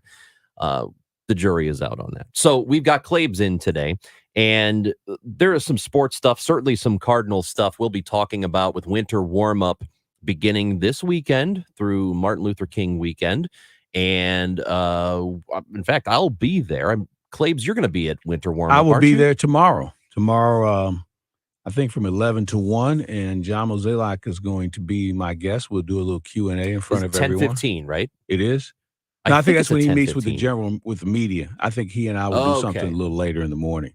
Do they do we're trying to ask this question yesterday. Is there like a town hall style thing where people can ask questions? Yeah, I don't know how it's going to be set up this year because we're in a different environment than where we've been accustomed to. The Ballpark Village this Yeah, year. we're at Ballpark Village, and I think we're going to be in the big room. I don't know what they call it now. I guess it's Bally's Live. or Valley whatever. Live. Yeah. Yeah. So that's where we'll be. And everybody's back. I mean, I was talking to guys last night who came into town. Players are here. So we're going to have a good time this weekend. I will be there with Tom Ackerman on Monday. We'll be broadcasting live, I believe, from Cardinals Nation 10 to 1. So Ackerman and I will be there. Also happening this week, and it's, we have these slow, it's been kind of a slow trickle as it pertains to STL City, the MLS team that we're getting Claibs in this year. Their first season, their inaugural season. Stadium's built. It's finished. For the most part, I think there are still some minor things they're doing, but the stadium is there. They've already played one game in it, and this week training camp started. This is it's a new experience for a lot of us. This is a soccer city. Amateur soccer has been big here for my entire life and before I was born. I know you know that as well. Yeah. I can't wait for this team to get going. I can't wait for it. I'm looking forward to it because it's a style of soccer that we normally don't see. Maybe you watch it on TV, you might get a feel for it, but to actually have it in your own backyard is something I think a lot of people are anticipating being fun. And I think it's going to be a learning process for people in the media. I think fans who bought tickets to just say, I want to support the team, they're going to have to figure this out because a lot of these players we don't know anything about or don't know a lot about. And so we're going to all have to learn at the same pace, figure out what kind of style this team is going to play, and it'll be fun. But I was saying to you earlier, I'm not sure if anybody anticipated training camp being outdoors in 30-degree weather. When they were putting this whole stadium together, somebody should have thought about a practice facility with a roof over it. Like an indoor, so that you can, And maybe they have one. I don't know. They might. They might have but I know something it indoors. would be hard to get my attention if I was outside on the pitch today with the wind blowing and it's 25, 28 degrees. It's hard for me to focus on kicking the ball. Soccer players are tough. They can handle this. You know what? Some of them are. Some and of them here's are. why. You see a lot of them taking dives that in other sports would not be condoned. All right? You blow on some of these guys in some soccer leagues and he falls out like he's been shot. That doesn't wash in some other sports. So some of them are tough because it's a tough sport. You're running all day. I mean, you ever seen a fat soccer player? No, man. That's my point. And you have to be in some pretty decent shape. Yeah, I think they have to be the most, in terms of cardiovascular, they have to be in the best shape. Maybe hockey players or basketball. I don't know. I think it's tough to say. I think that's a good point. I think it's hockey, soccer, basketball. And there's some guys who are exceptions to the rules, like Steph Curry apparently has taught his body how to breathe where his recovery time is quicker during a timeout than a lot of other people. And you see some other athletes who just have that knack of being able to run all day or skate all night. And but most of us, like you and I, 15 seconds. Time. I'm going to sit down for a minute. I'm good. You take over. Hey, I'll catch up with you. Yeah, you go ahead. Yeah, I'll stay right here. You guys can come back this way anyway, right? Yeah, okay. This has historically been a great sports city. Mm-hmm. Even and if we don't have all supported of them. everything. Yeah, I mean, I can't imagine this is going to be any different. And I'm not just talking about the inaugural year. The first year is always going to be big. There's going to be some shine to the penny. 5 years from now. Yeah. What do you think? I think that the real soccer fans will set in. if you have a competitive team, you're still going to have that other element that just wants to go out and support a winning team. And you'll lose some, but I think you'll gain some. I don't think, because you have to remember the facility is what, 22.5 as far as the capacity. That's not a tough number to fill. That should be a premium seat all the time. So I think they're going to be fine. I think it's going to be really fun on the days the Cardinals play and they play. There are going to be a lot of Saturdays like that. How about if you get into the playoffs, Cardinals, Blues, and St. Louis City are playing at the same time? In the same city. Yeah, on basically on the same street. I mean, heck, when's the last time? Well, I guess when the Rams were here, there would have been plenty of Sundays. Yeah, right? you had a few of them, yeah. In September? Yeah. But no, because there's no hockey in September. No hockey in September, but to have those three sports playing at the same time, yeah, and maybe a sprinkle of Battlehawks during that time frame also. So St. Louis should be popping at that point. That's an even bigger question. I think there was a ton of momentum when the Battlehawks were here, and I happened to be at the last game before the pandemic hit. Well, we knew the pandemic was coming here, but I don't think we were totally prepared for what was about to happen. And they had all those tickets sold for that next game, and that game never happened. And I've had a lot of people talk about this with me, ask me the question. We've had conversations. Is the momentum gone? Will St. Louis support the Battlehawks the way they supported them the first time around? Well, I think initially they will. This is a new league in a different format, so to say. There seems to be a buzz.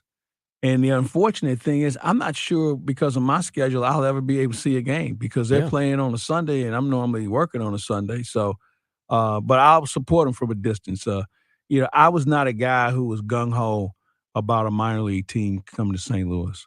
But I know that the NFL is not coming back. So if this is what makes fans happy and gives them some interest, then bully for them. Well, that was really the issue, I thought, that there were so many people here that were willing at that time to give the old middle finger to Stan Kroenke in the NFL. Yeah, we'll show and say, him. oh, we don't support football. Well, look at this.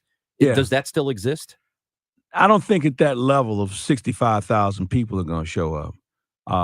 But you know what? If you sell out the lower bowl and maybe take a few rows upstairs, I think that's a good indication that people like football. Here's another one. There's been some discussion about the G League of the NBA maybe setting up shop in St. Louis. And when you think about the teams that are close to St. Louis, Chicago, Indianapolis, Memphis, right off the bat, it would be a great setup to put their players in this minor league development league that is starting to grow even more. So maybe that might be something that may be coming about as well. So there's a lot. St. Louis gets beat up about a lot of things, but the one thing they don't get beat up about is how they support sports in their community. We'd like to get your interest level in the Battlehawks and STL City. 314-436-7900. Text us at KMOX. Tom Ackerman for Building Community with Busey Bank, a podcast series easily accessible at KMOX.com/community banking. Reed McCrory, Vice President and Private Wealth Advisor, and Jeff Burgess, President, both with Busey Wealth Management, join me in studio to help all of our followers get fiscally fit. They have advice on assessing your finances and creating a plan for your future. Listen to our January podcast, Building Community with Busey Bank, at KMOX.com/community banking. When you want a brand new kitchen, there's nothing to it. There's a brand new way to do it. 3-Day Kitchen and Bath. Bill talks about his experience with 3-Day Kitchen and Bath. We had 2 bathrooms. It was from the 1950s.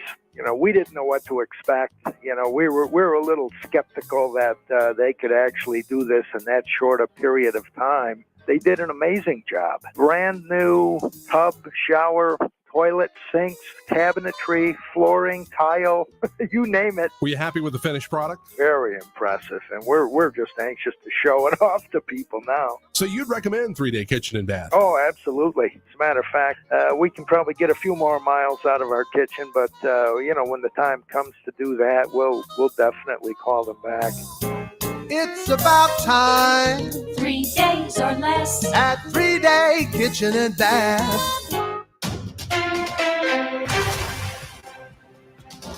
At 11:30, we have cloudy skies and 29 degrees downtown at the Arch. I'm Carol Daniel. 2 Trump Organization companies sentenced today for criminal tax fraud, the biggest maximum fine possible under New York law, $1.6 million.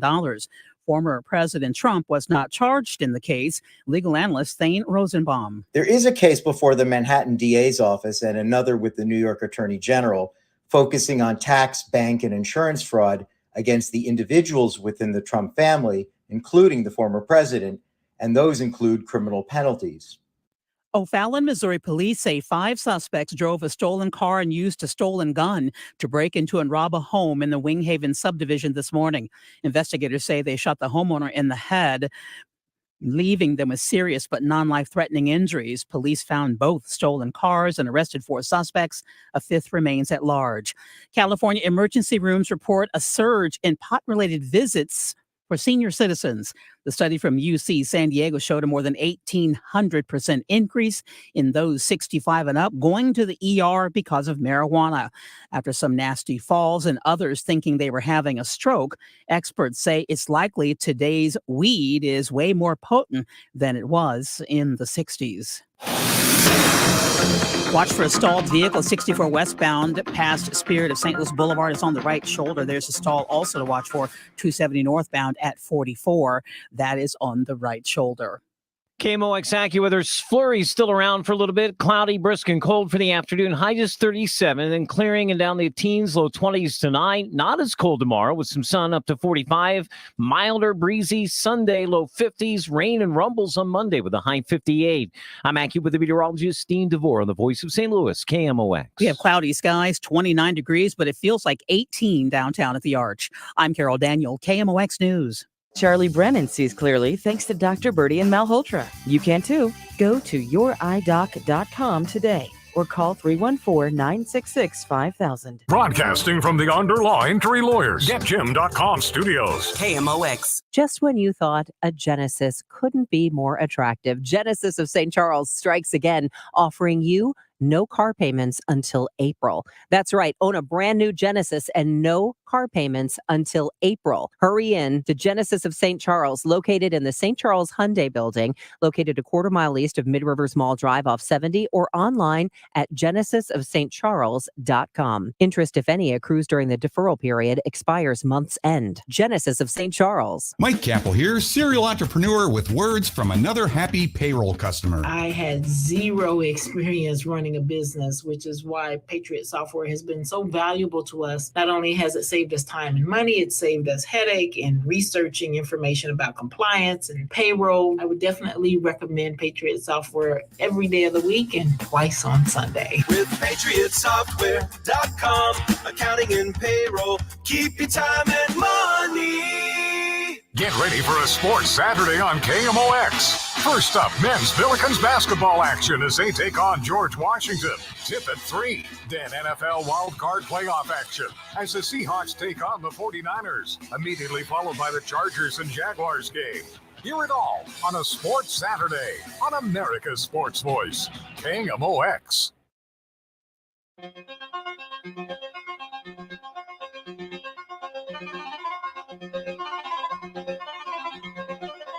It's the show on KMOX. Mike Claiborne is in for Amy today. I'm Chris Ranji, and we are joined in studio by one of our regular guests. George Mahey is the dining editor for St. Louis Magazine. With us now, we're going to talk about stuff that's happening on the restaurant scene here in town. What's up, George? There's always plenty of stuff a whole lot on of the stuff. restaurant scene. Now, we had an opening this week, didn't we? On Manchester, there was a restaurant that opened. Which part of Manchester? West. I can't think of don't know. You know what, Pasta House is coming to Kirkwood. Yeah, I did know make- that one. I made Yeah. that announcement. But yeah, I mean, it's look at me. I've got lists You on got top more of stuff. I got lists on top of lists. It never, I don't care what the season is, what the economic climate is, what's going on. Pandemic doesn't matter. There's always plenty of restaurants opening up. Yeah, there's some that close, but they keep it coming, folks. Let's talk about the one that closed, Chemo's. 95 years in the business. Yeah, I think that's probably certainly the news of the the last couple months, and it kind of sneaked up on me. They closed on New Year's Eve, and I didn't hear about it till several days after. And a 95-year-old place closes up. That's big news. It's big news, and everybody's got a Kimmel story. Most of them good. Yeah. And I just remember all the times we went there down on the Metropolitan Square building, that 40th floor overlooking. You can almost reach out and touch the arch. All those little deuces along the window there. It was a special time and a special place, and everybody's. I think there was. My gosh, this article I wrote must have had 150,000 reaches. I mean, everybody was like, oh my gosh, how can this happen? And they made the move to Westport 3 years ago, and things change. You change your location and you try to duplicate the magic again, and sometimes it happens and sometimes it didn't. And I don't know that it did in this case. You can't duplicate that 40th floor view. No, there's no view like that in Westport. Nothing wrong with Westport, but there's no 40th floors out there. So that was certainly a part of it. And I think Mrs. Cusimano, I don't think that she died a couple days later. Right, I don't think that was on Monday. I don't think that had anything to do with it, but it was, curious that 95-year-old Mrs. Cusimano, died, and the 95-year-old restaurant died in the same week. It was kind of it was an eye opener, but you never like to see that happening. But time marches on, and Kimmel's 95-year-old run. Or 95-year run is a good run. Pretty good. So, what is our oldest restaurant now? That's a good question. It could be Joya's Deli. They're well over 100 years old. Yeah. Kimmel's was right up there. Trying to think. There's several that are over. I think that are over 100, but.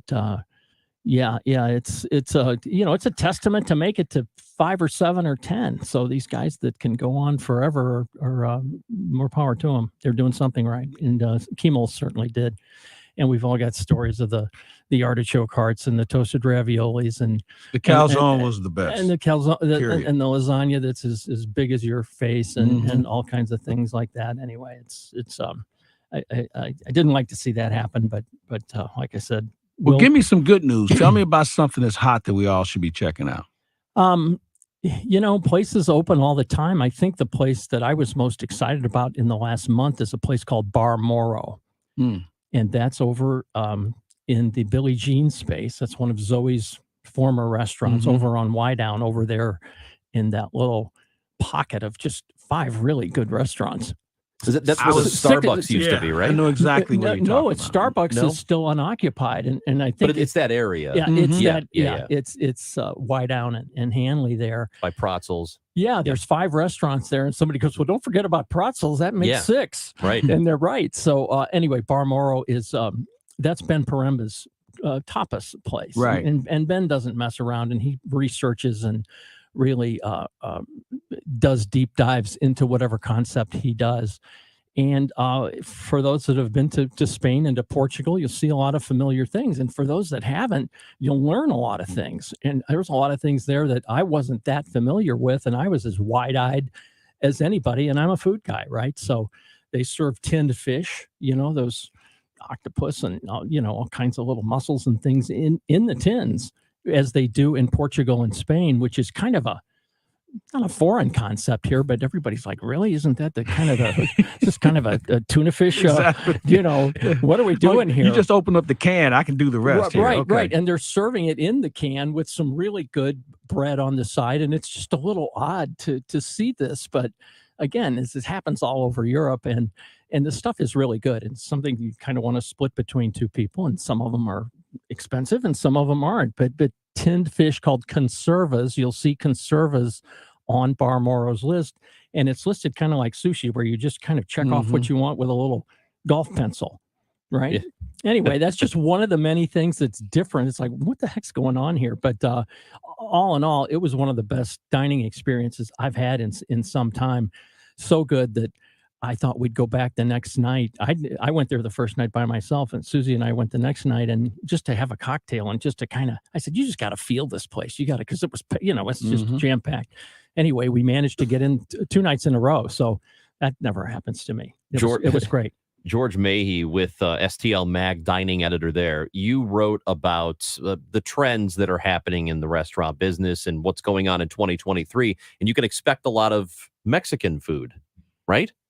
Yeah, I read this article in the trade magazines. It's like what was hot in 2022. And I started reading, I go, yeah, okay, that's good. And no, that didn't happen here. They were talking about steakhouses and cookie places. I go, we didn't see too much of that here, but I started to think about what we did see here and what we will see here. And one of them was the golf concepts, right? No, just the button right there.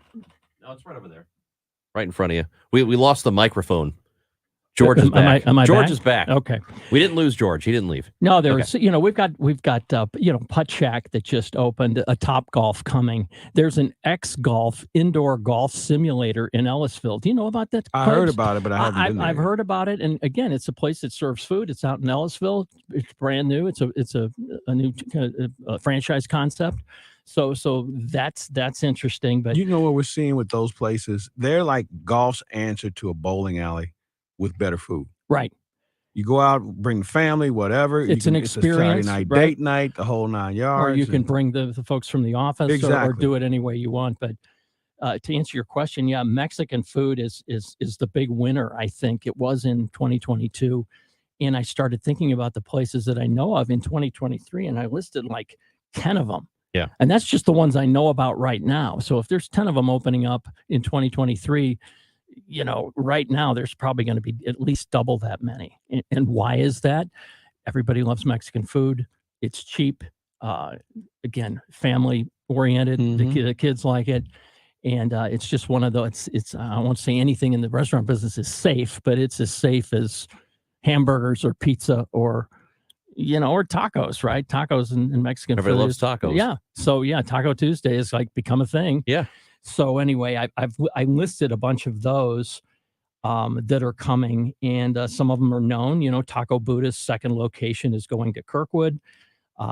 San Jose has several locations. They're going to put a location in Ellisville. Anyway, there's the list goes on, but yeah, I kind of made a joke. I said, if you like Mexican food, 23 is going to be your year in St. Louis. What about on the high end? Do we see any high end restaurants coming to St. Louis? Not as many as we did, and I don't think that should surprise anybody. No. It's just it's more expensive. It's harder to make a buck. It's harder to make a buck. It's hard to make a buck in the fine dining sector, and that sector's kind of changed and morphed a little bit. You don't see tablecloths as much anymore. Yeah. You don't see tuxedoed waiters. It's kind of everything's gotten more casual. Guys are wearing jeans into nice places where they used to wear suits and ties. So one of the things I've noticed, if you are really good at something on your menu, stay in your swim lane. Don't have the worst thing I can see when I go to some restaurants, when I see a 5 or 6 page menu, he's not good at anything. Yeah. You keep it simple. It's like a Cheesecake Factory. Well, it's exactly big menu. Yeah, those trifold menus where you open it up and then you can't see anybody, you can't see anything. Exactly. It buries you. I tend to agree with that, and it's very hard to keep quality consistent and quality high. Yeah, Cheesecake Factory type places tend to be able to do it because they've done it for so long, right? And they know how to cross utilize ingredients and they kind of make it work. But I agree. I always called it the Culpeppers theory. They remember that? Yes. They used to do 10 items, and that was it. And they were all really good. They're all perfect, really good. every one of them. And I don't think you have to stray too far from that formula, to be successful. To answer your question, Mike, there's a place called Sato that's coming to the Hill. It's a Japanese sushi place. This is from Nick Bognar, who has Indo and Nippon Te, and he's a hibachi as well. No, but this will be a high end sushi place, really, and it's curiously on the Hill where That's gutsy right there. Yeah, I agree. Yeah. But anyway, that he's earned some national recognition. Some of the national publications have got their eye on that one, which automatically tells me that the everybody's kind of taken notice of Nick Bognar. He's a James Beard Award nominee and a cool guy, and that'll be one that everybody's looking forward to. Napoli is doing another restaurant in St. Charles, right? Two of them. They've got Napoli 3 is out there now and just going gangbusters. And they said, since this is going so well, we've always wanted to do a seafood place. The place opened up next to them, so Napoli SEA is opening up in a month or two. So, and we're not finished with those guys this year. They've got something else coming up. Yeah, You're So, you're in the know, Clay. Well, I've been known about that. I've been known to order something. I've seen him in a restaurant or two, once or twice. Here's my question for you. I know we got a break here in a bit. If it's a Friday night date night and a guy wants to take somebody out, reasonably not inexpensive, but something that his date would say, this is pretty cool. What's a good date night spot these days? I think a place called Louis in Clayton. One of my favorites. Yeah. And then go over to Sasha's, get the good wine to go with it. Yeah, and Louis. No, wait. I'm thinking of that's not on Demond, right? Yeah, yeah, or it's it is. on Okay, Demond. yeah, that's the place. Yep. Yeah, and there's Bar Louis and Louis Wine Dive. This is just Louis, and it's got a sign that's about a foot wide. You can miss it. You will miss it. Yeah. But you won't miss the crowds. And you can, what's curious about that place is, it's busy all the time. Reservations are hard to come by, but all the tables at the bar or dinner seats. And a lot of those are kept available for walk-ins. So if you don't mind sitting at the bar, which most of us industry people. I've done it at least twice. Sitting at the bar this week. You've been following me this week. I know. And I'm the same way. And anyway, it's a great experience sitting at the bar at Louis. You're not, I kind of like it better than sometimes you go into these bistros and you're literally rubbing elbows with the next guy. Literally eating out of the guy's plate. Yeah. And there's no way you can't eavesdrop and or make friends or say, man, I don't want to have anything to do with those people. But at the bar, you can either engage or not engage. You can continue looking straight ahead, or you can turn to the side and say, hey, what are you eating there? But that's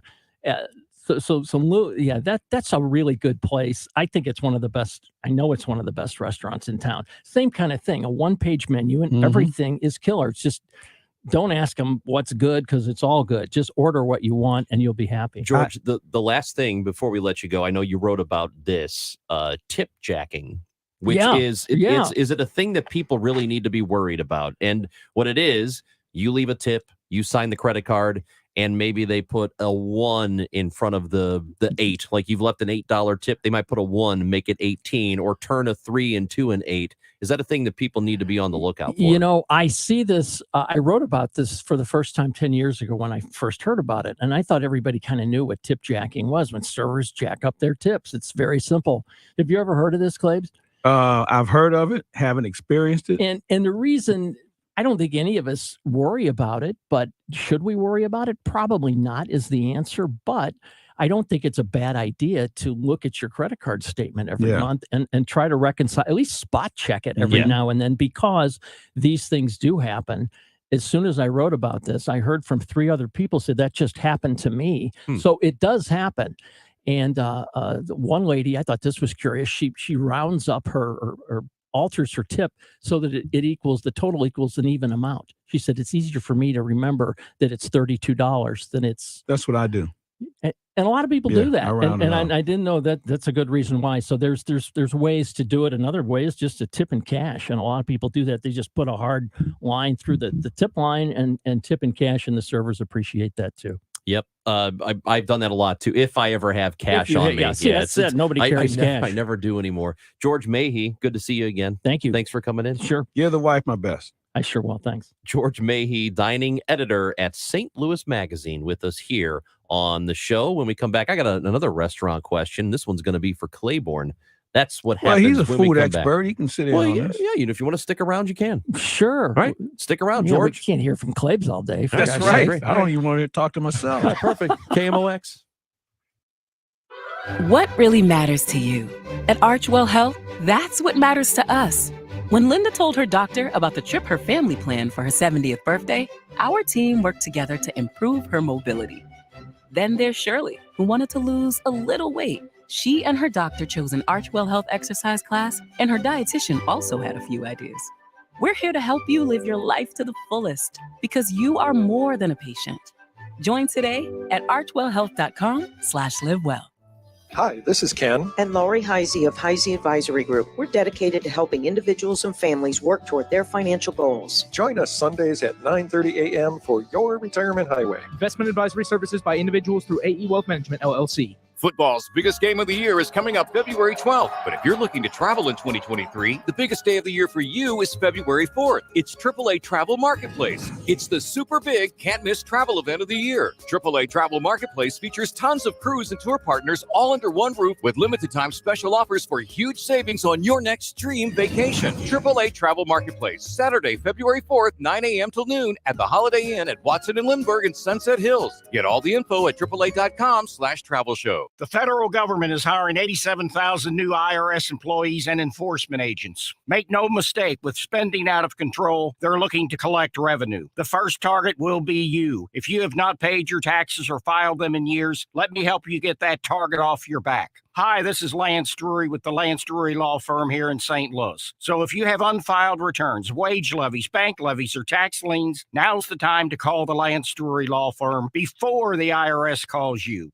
Your consultation is free, so don't put it off.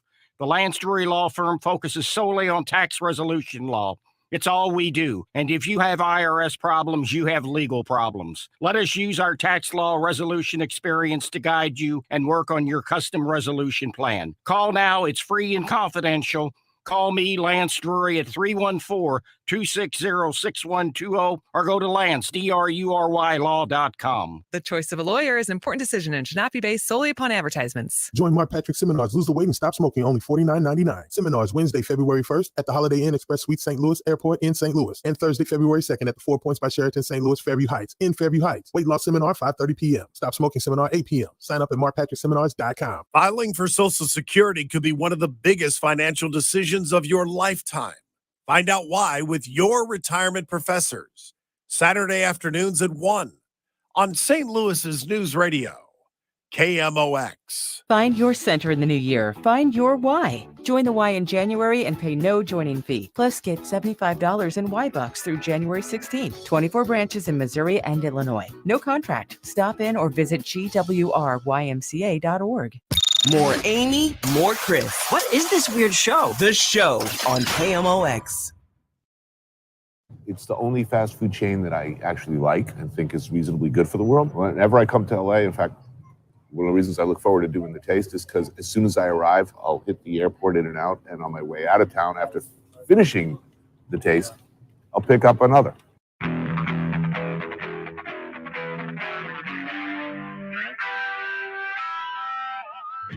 Anthony Bourdain, in an interview with Eater several years ago, talking about In-N-Out Burger, which anybody who has traveled to California, even if you haven't, you probably know about In-N-Out. There's a decent chance you've had it if you've gone west. It is in several states, but they're all states out west: Arizona, California, Oregon, Utah. Texas has locations as well. We learned this week that In-N-Out is opening a corporate hub in just outside Nashville, a town called Franklin, Tennessee.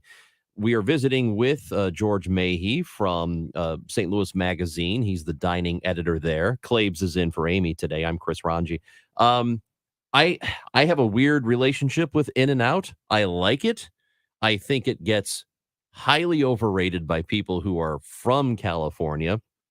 But I would still like to see one here. What are the odds we ever get one or sometime relatively soon? I think if they move their headquarters to Franklin, Tennessee, I think the odds are much better than they were before. And I agree with you.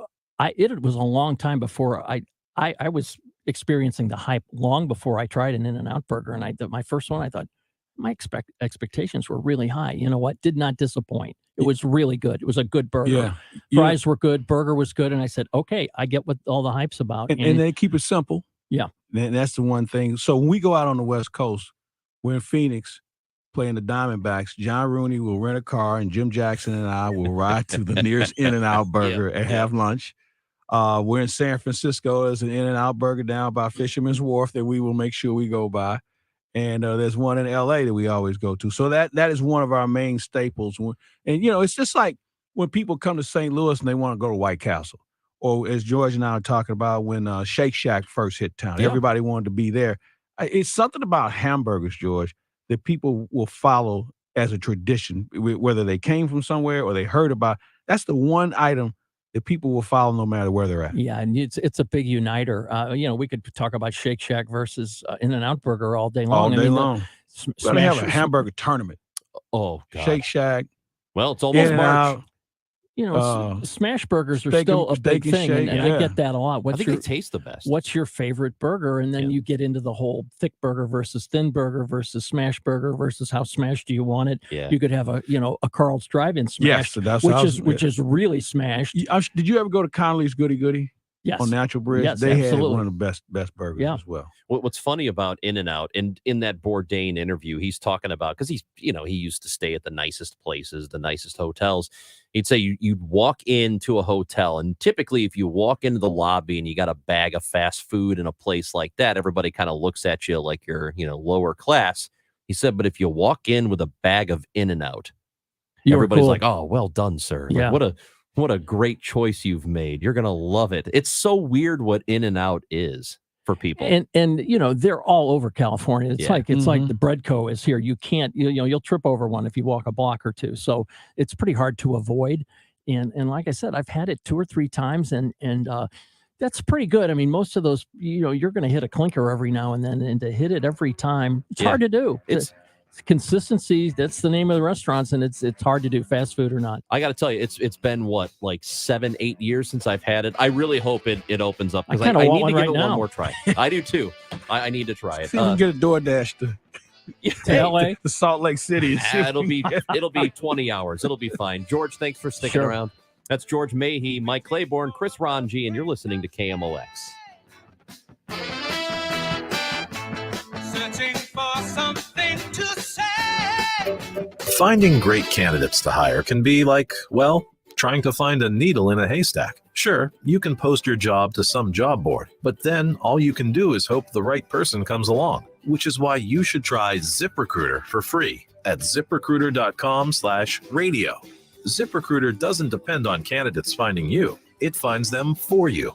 Its powerful technology identifies people with the right experience and actively invites them to apply to your job. You get qualified candidates fast. So while other companies might deliver a lot of hay, ZipRecruiter finds you what you're looking for. The needle in the haystack. See why 4 out of 5 employers who post a job on ZipRecruiter get a quality candidate within the first day. ZipRecruiter, the smartest way to hire. And right now, you can try ZipRecruiter for free. That's right, free at ZipRecruiter.com/radio. That's ZipRecruiter.com/radio. ZipRecruiter.com/radio. Need to sell your home, but not willing to play the wait and see game? This is Debbie Monterey with Gloria Liu with Your Home Sold Guaranteed Realty. With Gloria Liu, you have seller options to choose from, including a no-obligation cash offer from one of Gloria Liu's cash buyers. It's simple, straightforward, and in many cases, you can receive a cash offer in less than 24 hours. No more wait and see game. And you can even pick the closing date. With Gloria Liu and her cash offer program, you are always in control. Not ready for the cash offer? No problem. Gloria Liu has a guaranteed sold program that states Gloria will sell your home at your agreed to price and time frame, or she will buy it herself, guaranteed in writing. Gloria has solutions and options for every seller. So call today and ask about Gloria's no obligation cash offer program or the guaranteed sold program, 314-325-6888, or online at gloriahasthebuyers.com. Conditions apply. Gloria and seller must agree on price and possession date. KMOX, KEZK, HD2, K254CR, St. Louis. The home of the Cardinals, KMOX. Always live on the free Odyssey app.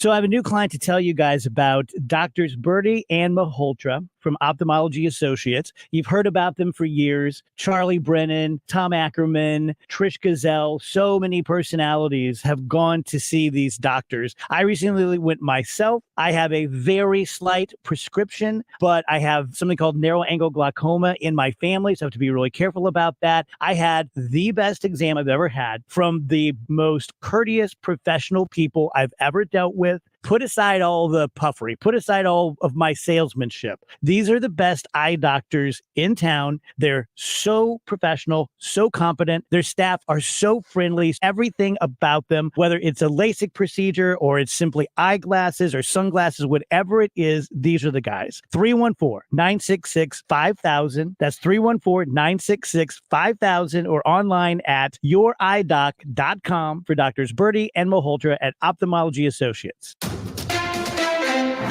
Mid-America's most trusted source for news. KMOX. At 12 o'clock, we have cloudy skies, 29 degrees. It feels like 19 downtown at the Arch. The news sponsored by Michael's Flooring Outlet. The flooring experts, michaelsflooringoutlet.com. I'm Carol Daniel. A quick traffic note for you. Debris 64 westbound past Forest Park has the two right lanes closed. Could reopen in about 5 minutes. New details coming out in the case of a 6-year-old shooting his teacher in a classroom last week. CBS News correspondent Michelle Miller has more. The school superintendent says an official was notified the student may have had a weapon before the incident and failed to seize the gun. Police say the gun used to shoot Abby Zwerner was legally owned by the child's mother. Officials have called the shooting intentional, and the 6-year-old was taken into police custody following that incident. St. Louis police say they may have prevented a shooting tragedy at a Social Security office in downtown.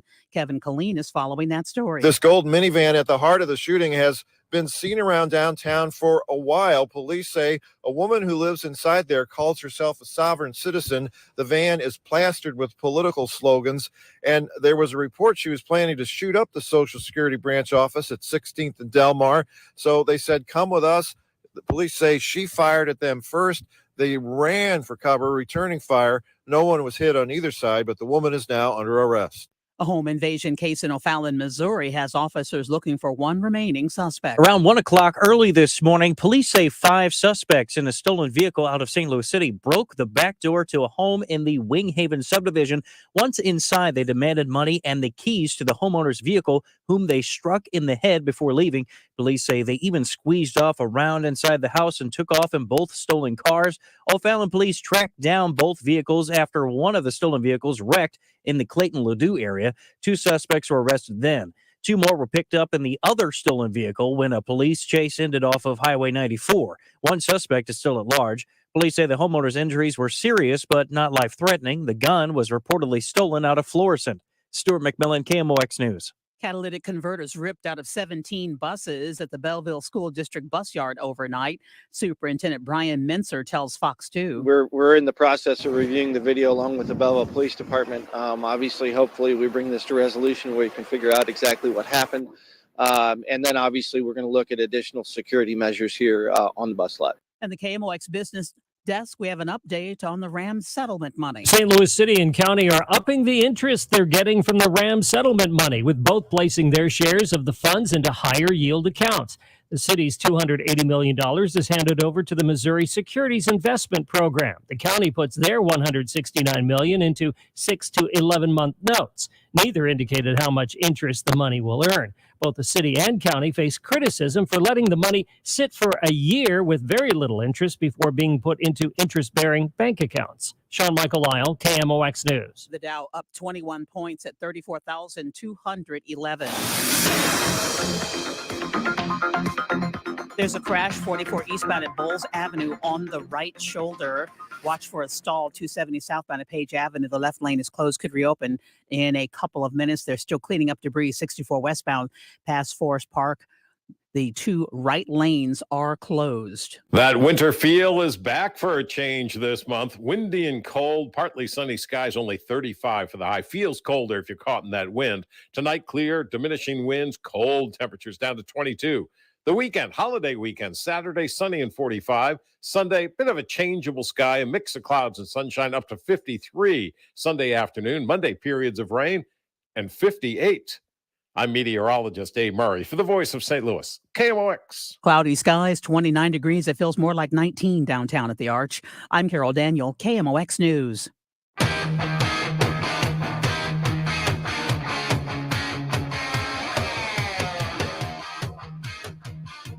The show on KMOX, Amy Marks' Course is out.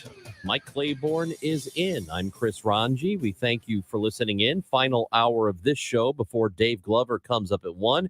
Claibs and I will stick around for that 1 o'clock hour with the folks on the Dave Glover Show. We go back to the guest line now. A representative here, or excuse me, a senator here in the state of Missouri, who represents part of Callaway and Cole counties, that is District 49, is joining us on the guest line. Travis Fitzwater, who is proposed a bill that would limit the House of Representatives from 163 members down to 136, among other things. And Travis joins us on the show this morning. Hello, Travis, or rather this afternoon. Good afternoon to you. Hey, how are you all doing? We're I'm doing just great. fine. We are doing well. So tell us about the bill proposed here. More detail. Yeah, so it's a joint resolution. Let me update. You mentioned my my House of Representatives district, Representative Callaway and Cole. Well, my Senate district covers these rural areas and Callaway, Montgomery, Lincoln, Pike, and a little bit of St. Charles.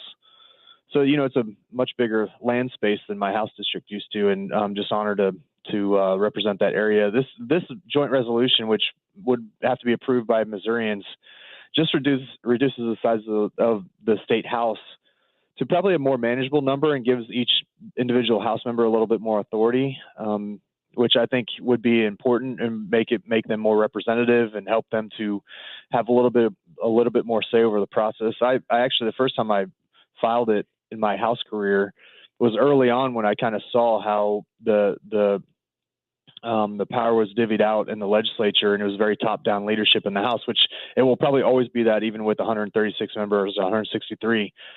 But, other states that we're surrounded by have significantly smaller sized legislatures. Several of them are similar to us politically. They're rural, or they have they're rural and they have a couple city locations, and they have super majorities of Republicans, and they do well with those smaller sized legislature. And I just wanted to bring more, give an opportunity for House members to have a little bit more authority over the process. Draw those districts within the Senate district, so you're not representing multiple senators in your House district. If you had just your district drawn into one Senate district, you probably have a little bit more authority over your senator and kind of get them to listen to you and respond to your desires as a House member as well.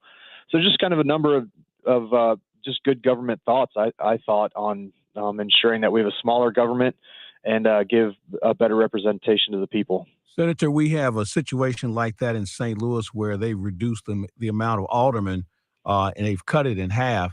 How did you arrive at the number 136? Because I was in Jeff City last week, and you're right, it's a little crowded up there as far as legislators are concerned.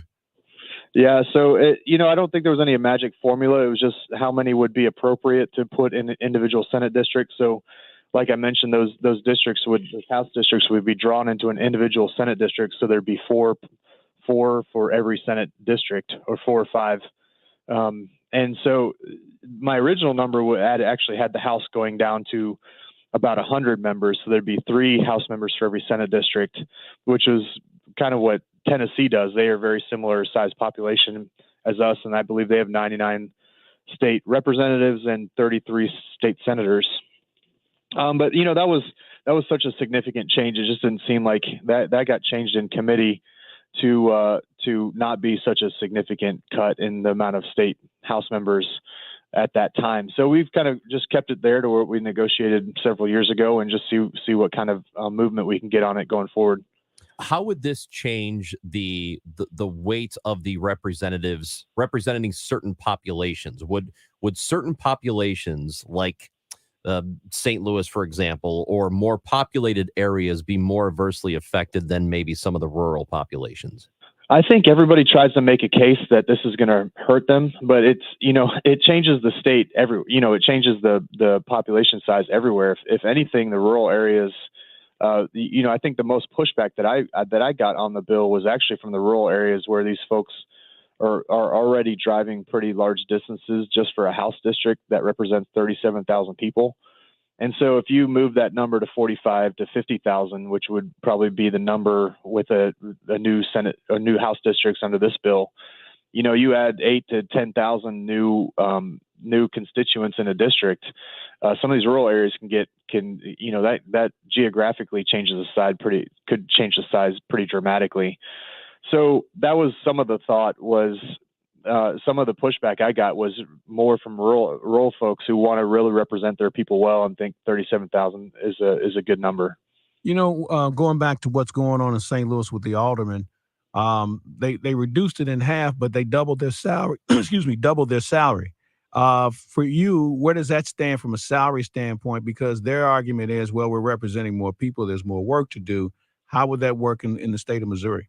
Yeah, we didn't really even talk about that piece. I think if there'd be a significant savings to the state of Missouri by reducing the size of the legislature, but I think more than anything, before you talk about how much legislators are making, how much money they're making, I think you spend more money on professional staff that can help make sure we're doing the right stuff here. So staffers for House members, staffers in the research departments, the lawyers that we hire that help write our bills, the professional staff that run everything that's going on in the Capitol. When you professionalize the staff and you have enough staff to help you think through what you're trying to get accomplished here in the Capitol, the studies that I've seen show that expanding professional staff makes legislatures more thorough, more deliberative, and it is good for the states that they've given the opportunity to expand. So I would hope those resources wouldn't go necessarily into pay increases for legislators, but they'd go into increasing the amount of professional staff available to us as we make these really important changes to law. Missouri State Senator Travis Fitzwater with us here on KMOX. Also part of this amendment would be to modify term limits. Explain what would change here. And also I'd like to know how much support there is. We talked about the pushback. How much support do you have? Yeah, that's a great question. It's been a couple of years since we've considered this. So it's really for a lot of these new legislators, it's a new concept. So it's re-educating a lot of people on thinking through how this is good government. First of all, I think is really important. Secondly, the term limits piece is, we have very restrictive term limits in the state of Missouri, which I don't actually necessarily have a huge problem with. I think the problem is that they're so restrictive that lobbyists and bureaucrats can wait out legislators. So, by the time you get your feet under you in the legislature, you're spending, as a House member myself, you spend the first couple of years just try to figure out where you fit in the whole scheme of things, and who do you need to talk to get bills drafted, and how do you get a bill done. You spend the next several years kind of diving into committee work and trying to figure out what the bureaucracy looks like in when I started our $20-some billion budget. Wrap your mind around that.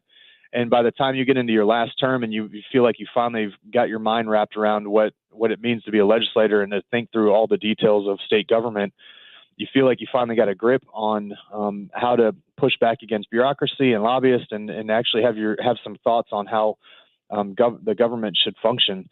And then you're termed out. And I think that isn't great for the state of Missouri. I think term limits are good. I just think some combination of allowing members that have this institutional knowledge, getting booted from the legislature after 8 years is just really restrictive. I still think there should be term limits, but in this bill, I think it is a combination of 12 years.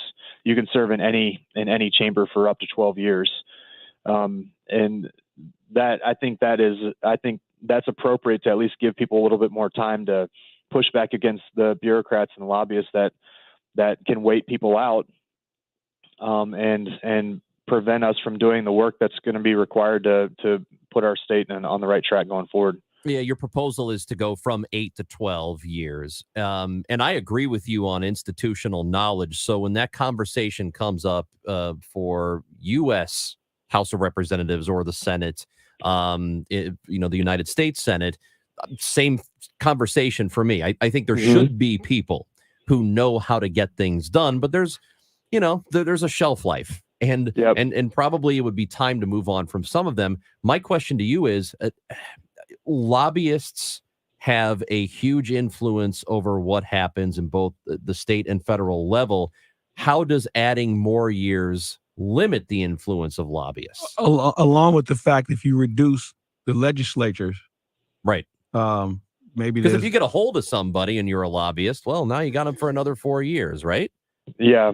Well, I think the institutional knowledge just matters. It's not just lobbyists; it's bureaucrats. When we push back against, a growing government, and you have somebody telling you, this is how things are going, but you're seeing it otherwise in your community, being able to go and say, actually, we understand it. We know this issue, and we're going to push back, and we're going to, we have the power of the purse here, and we can make life hard for a government that isn't functioning right.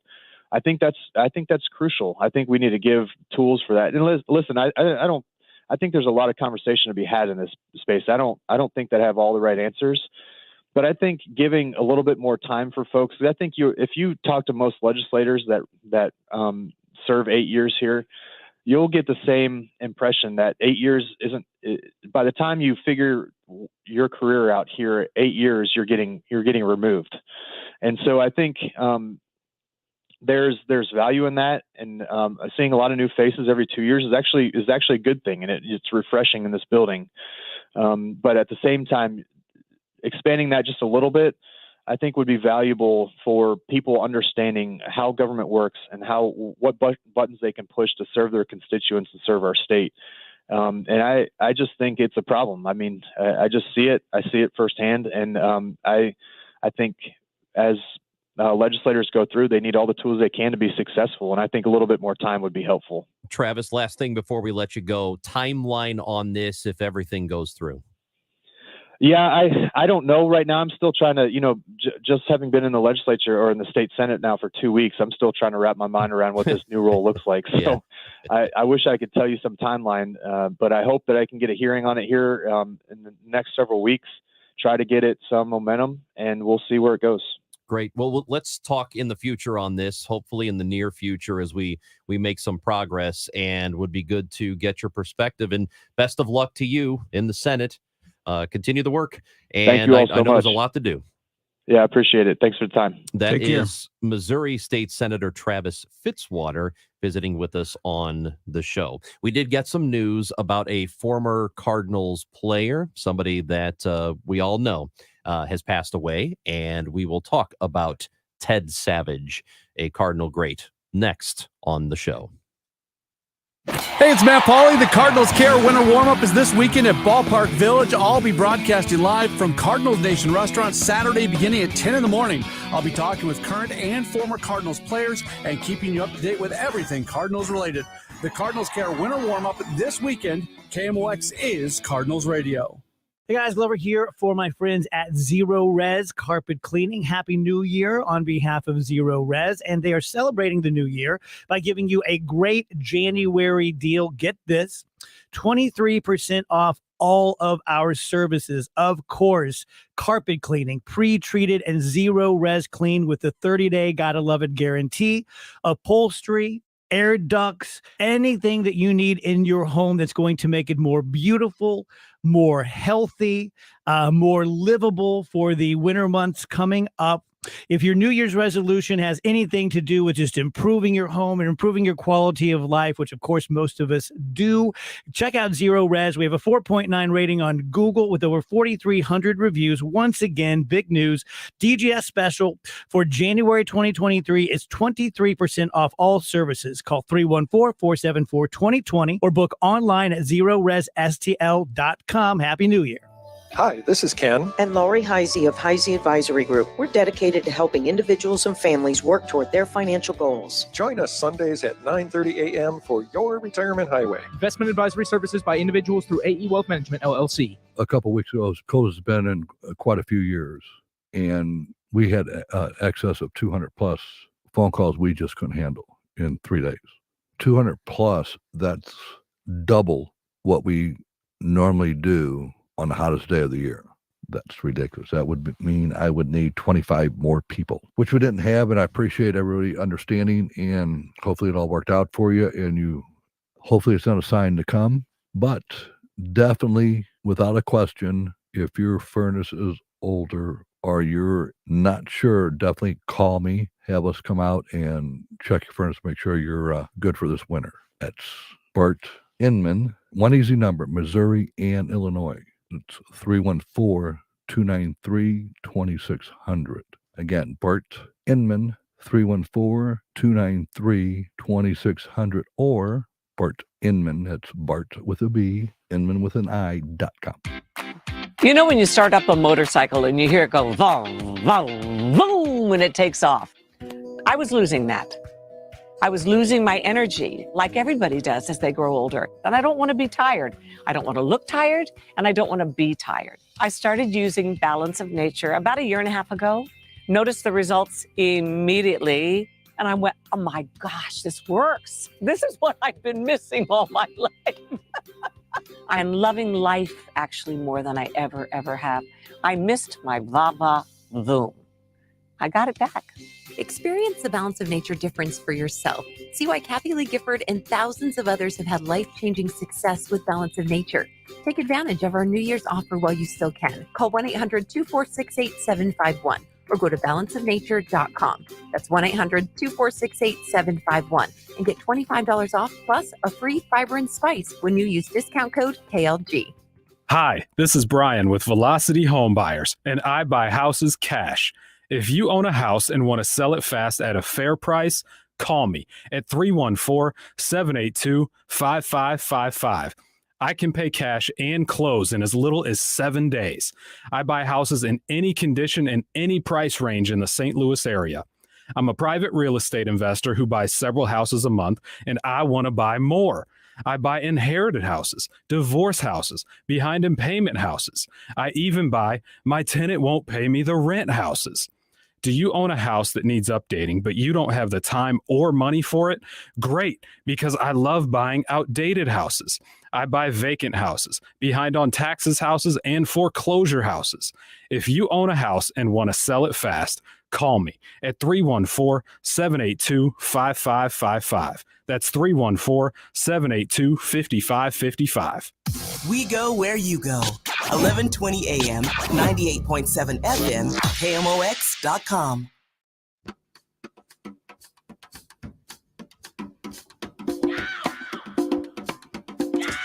It's the show on KMOX. Mike Claiborne and Chris Ronji. Amy is back next week.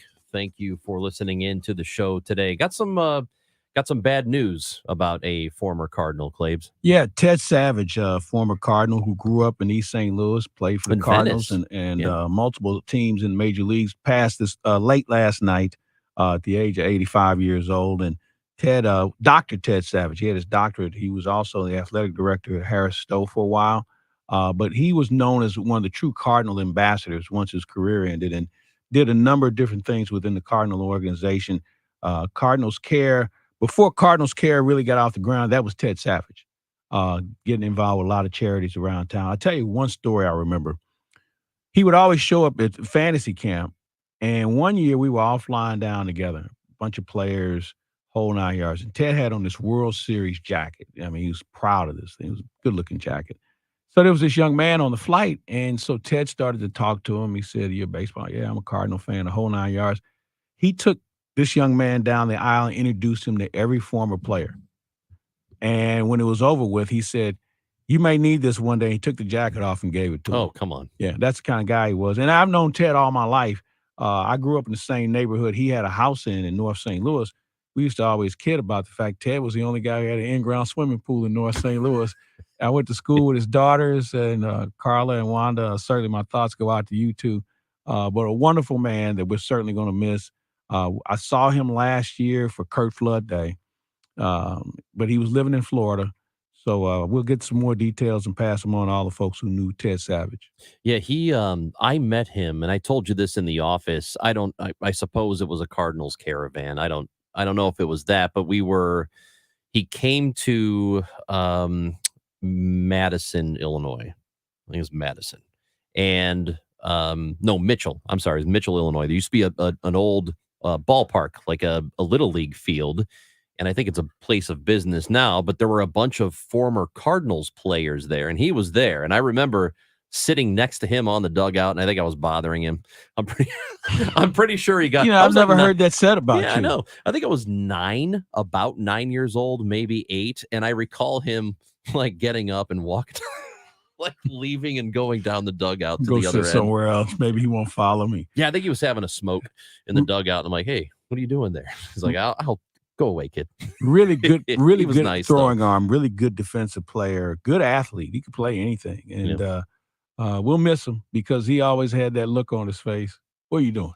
That's what he'd always say. But he was a friend and mentor to a lot of players who've come through St. Louis over the years.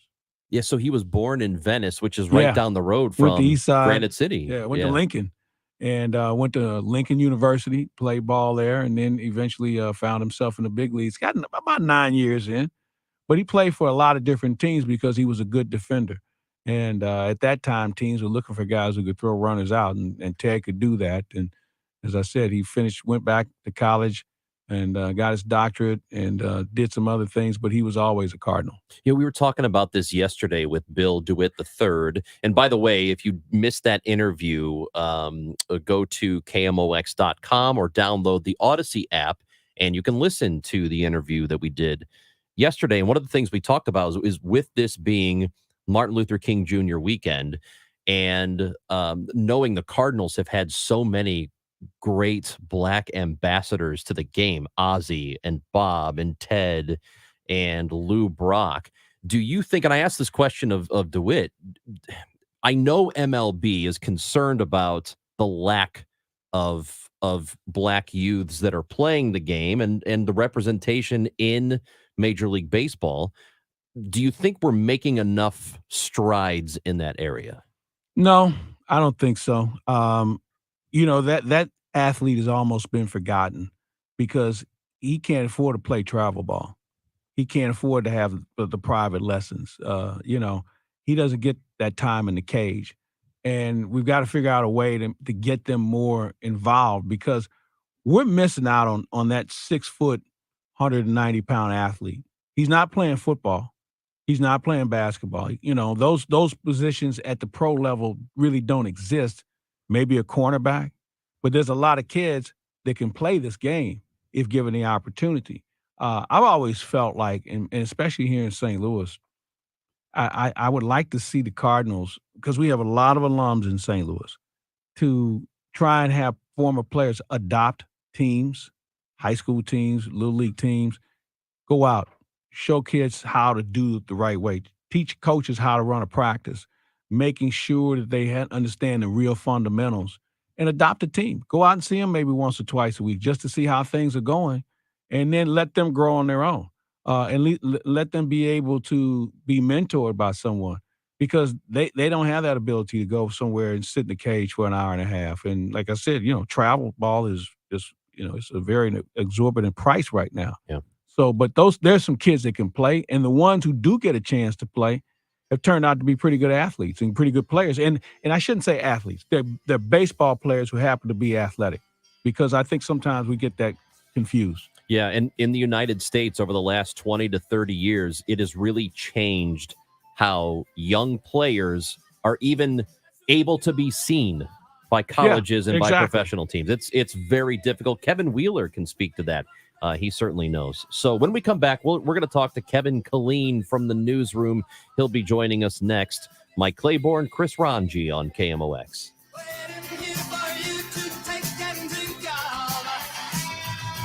When you hear Diamonds Direct, it's not just a catchy name designed to give the illusion of value. Our name is who we really are. Diamonds Direct was started by diamond cutters a quarter of a century ago. At our very core is a commitment to cut out the middleman and deliver extreme value in exquisite diamonds. Today, that's more true than ever, with our direct access to diamonds straight from the mines. Diamonds that we then cut and polish. Exquisite diamonds up to 15 and 20 carats in all shapes and sizes. It's an advantage other jewelers only dream of. By overseeing the entire process, we know for a fact Diamonds Direct is truly direct. So this year, as value becomes more important than ever, rest assured that Diamonds Direct's unique status in the world diamond market guarantees you the best no middleman direct importer price, period. And even with this extreme value promise, at Diamonds Direct, you still get an unbeatable selection, transparent education, a luxurious shopping experience, superior customer service, no compromises. It's not having a cool name or clever advertising, it's the truth. Diamonds Direct. Your love, our passion. Did you know you can get your prescriptions for less at your local pharmacy?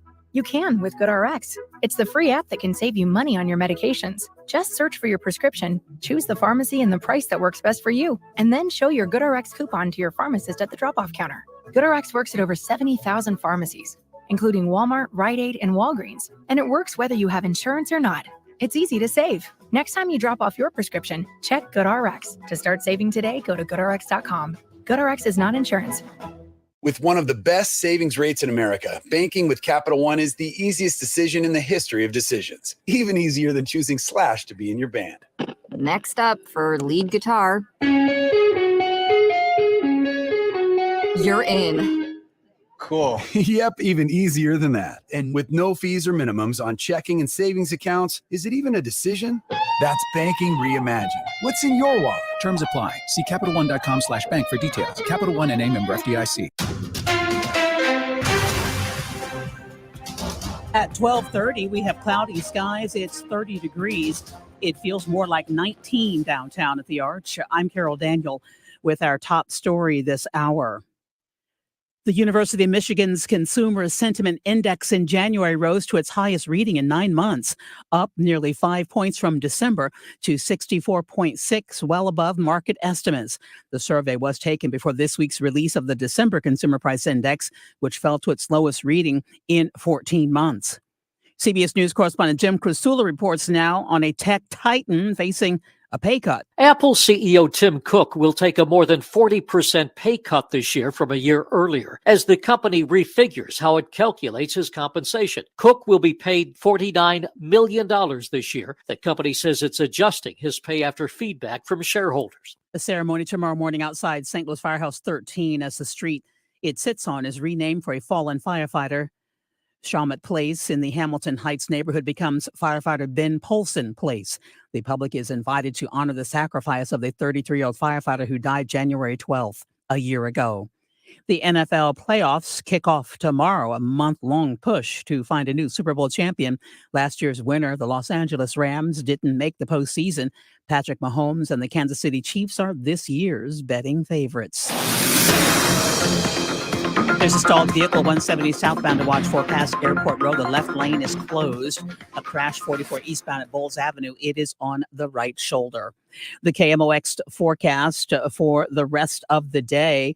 Look for cloudy skies. It will remain cold the rest of the day, as we hear from meteorologist. KMOX AccuWeather's flurries still around for a little bit. Cloudy, brisk, and cold for the afternoon. High just 37, then clearing and down the teens, low 20s tonight. Not as cold tomorrow with some sun up to 45. Milder, breezy Sunday, low 50s. Rain and rumbles on Monday with a high 58. I'm AccuWeather meteorologist Dean DeVore on the Voice of St. Louis, KMOX. Right now it's cloudy and 30 degrees, but it feels more like 18 downtown at the Arch. I'm Carol Daniel, KMOX News. Tom Ackerman sees clearly thanks to Doctors Birdie and Malhotra. You can too. Go to youridoc.com today or call 314-966-5000. Congress has authorized trillions in new spending, along with doubling the size of the IRS agency in just the last few months. Do you think that is by accident? No, it is with a purpose to go after small businesses, employees, and individuals who have not filed or paid their taxes. If this is you, don't panic, just call. Hi, this is Lance Drury with the Lance Drury Law Firm in St. Louis. Interest and penalties on your tax bill won't stop until you take control. Call me, Lance Drury. I'll tell you in advance an affordable fee, which includes costs and expenses that works for your business and family. Your first visit to the Lance Drury Law Firm is free and confidential, so you have nothing to lose. Call me today. Remember, if you have IRS issues, you have legal issues. You need an attorney. You need us, the Lance Drury Law Firm. Call me, Lance Drury, at 314-260-6120 or go to Lance, D-R-U-R-Y law.com. The choice of a lawyer is an important decision and should not be based solely upon advertisements. Hey, it's Tom Ackerman. I'll be making 2 appearances at the Cardinals winter warm-up this weekend. Sports on a Sunday morning from 10 to 12 and Monday from 10 to 1 with Chris Ranji. We'll be at Cardinals Nation inside Ballpark Village on the home of the Cardinals, KMOX.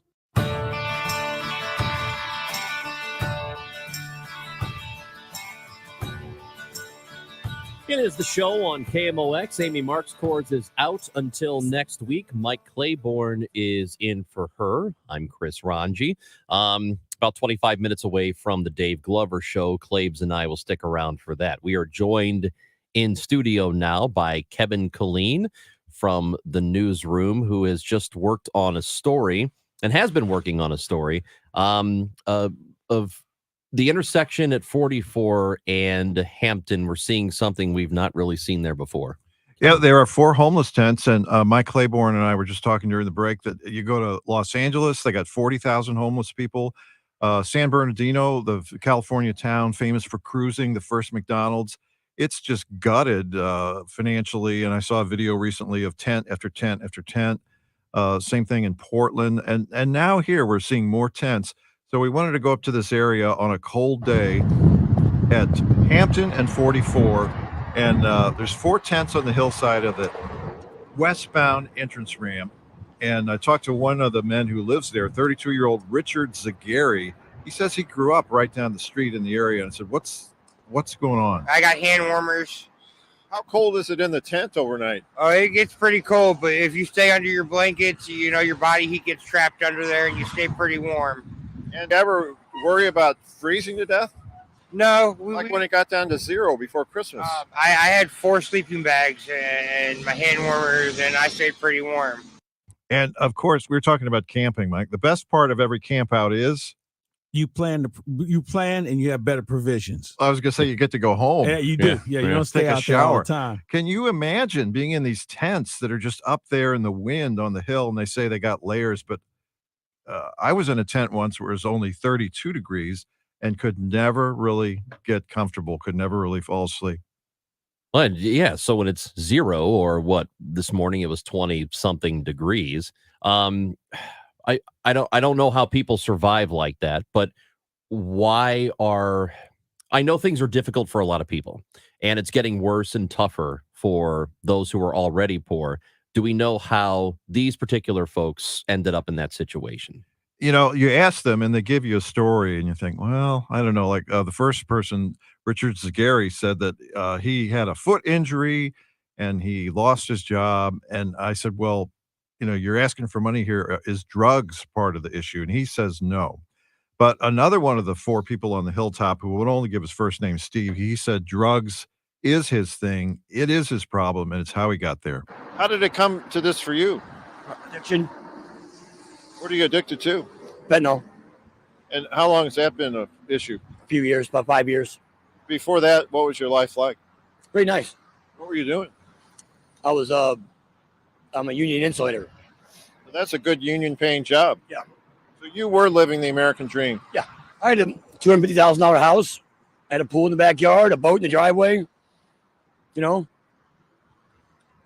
Lake of the Ozarks vacations? Sure. Family? Yep.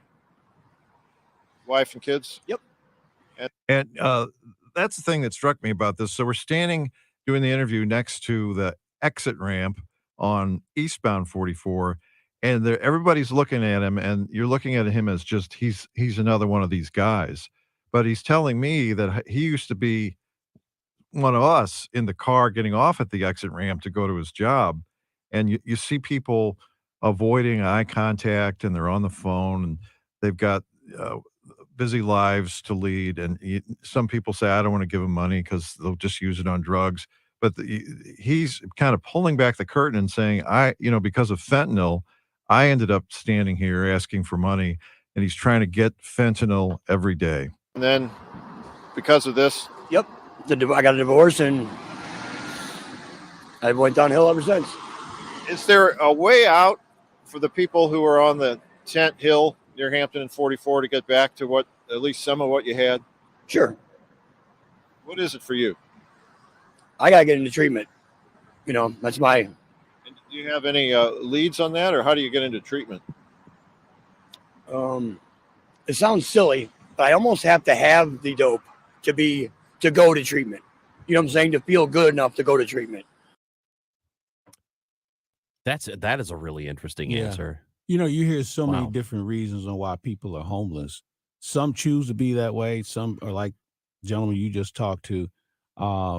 And I think we're at a point now where it touches so many more people. So in your opinion, how many people do you think we have homeless in this area? Because, you can look downtown, you see it all the time. And some will tell you that some of these people who are homeless are bused down here or ushered down here, and this is where they hang out. So we kind of house all of the homeless from around the area.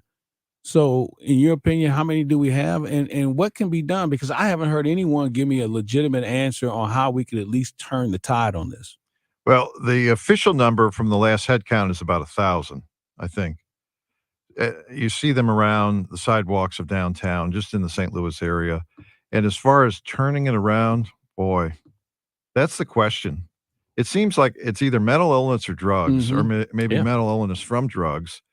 And, when this guy told me about the fentanyl, and I've talked to the DEA about how the fentanyl comes from China, it almost seems like when we were growing up and there were drugs around like marijuana, the people making it were just trying to make money.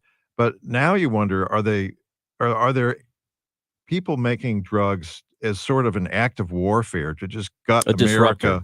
gut America without ever having to send a soldier over here?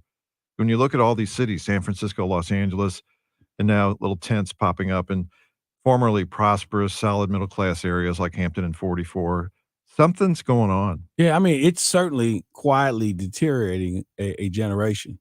And that gentleman sounded like he was older than the casual 16-year-old or the 17-year-old. He's about 50. Yeah. So, I mean, it affects everyone. And again, we got to get our arms around it. I mean, the fentanyl, it's so dangerous. And I that's the thing I don't think people understand. It's just another drug. No, fentanyl is probably the most potent thing we've seen on the market since straight heroin. I mean, it can take you out, and when it does, you don't come back. Yeah, I mean, police officers are afraid if they're dealing with a crime scene with fentanyl, if they touch so much as a grain of salt of it, it can get into their systems and kill them.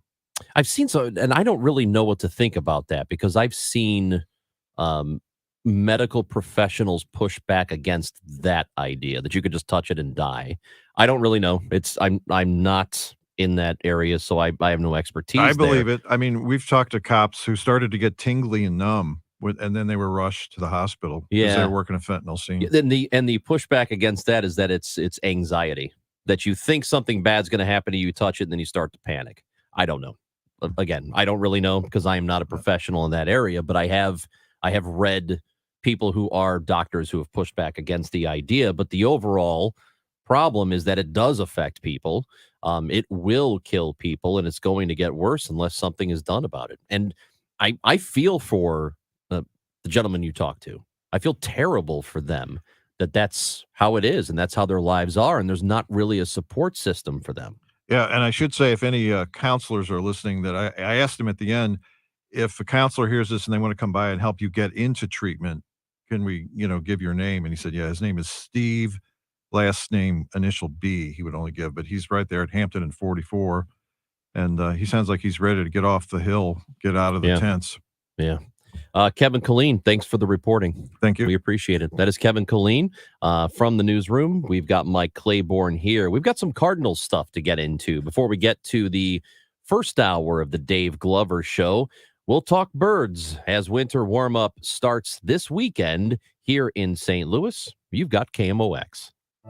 Hi, this is Ken. And Laurie Heisey of Heisey Advisory Group. We're dedicated to helping individuals and families work toward their financial goals. Join us Sundays at 9:30 a.m. for Your Retirement Highway. Investment advisory services by individuals through AE Wealth Management, LLC. Hi, this is Kent Newbold at Newbold Toyota. Since we led the St. Louis Metro in Toyota sales in August, the factory gave us a whole bunch of cars. So come see us, Newbold Toyota in O'Fallon, Illinois, or newboldtoyota.com. You'll be sold on Newbold. Hey guys, Glover here for my friends at Zero Res Carpet Cleaning. Happy New Year on behalf of Zero Res. And they are celebrating the new year by giving you a great January deal. Get this, 23% off all of our services. Of course, carpet cleaning, pre-treated and Zero Res clean with the 30-day gotta love it guarantee, upholstery, air ducts, anything that you need in your home that's going to make it more beautiful, more healthy, more livable for the winter months coming up. If your New Year's resolution has anything to do with just improving your home and improving your quality of life, which of course most of us do, check out Zero Res. We have a 4.9 rating on Google with over 4,300 reviews. Once again, big news. DGS special for January 2023 is 23% off all services. Call 314-474-2020 or book online at ZeroResSTL.com. Happy New Year. Broadcasting from the Underline Tree Lawyers. GetJim.com studios. KMOX. Hey, this is Charlie Brennan. Treat yourself to Old Town Donuts, a family-owned bakery making award-winning donuts since 1968. Pick up a dozen today for less than $10. Old Town Donuts, open today and 7 days a week in Florissant and Cottleville. This is the show. The show continues on KMOX.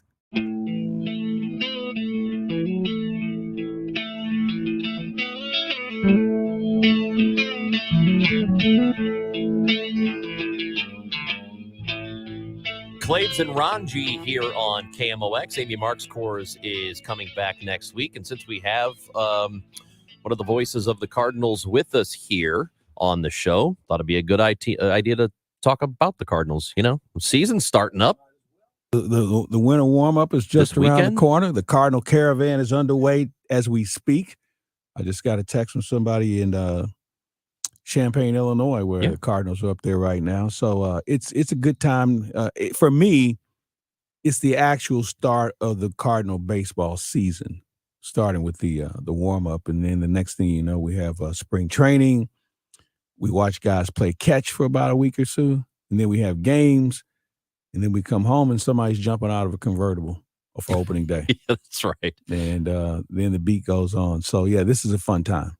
So we did get news within the last hour or so that several Cardinals players have reached agreements on contracts, arbitration contracts. Dakota Hudson has avoided arbitration, 2.6 mil, almost 2.7. Jack Flaherty at 5.4. That's what he settles for. He avoids arbitration as well. I know players, really both sides don't like to go to arbitration. No, so it can be very messy. Right. I mean, ill feelings can be created. I remember we had a guy in St. Louis that went to arbitration.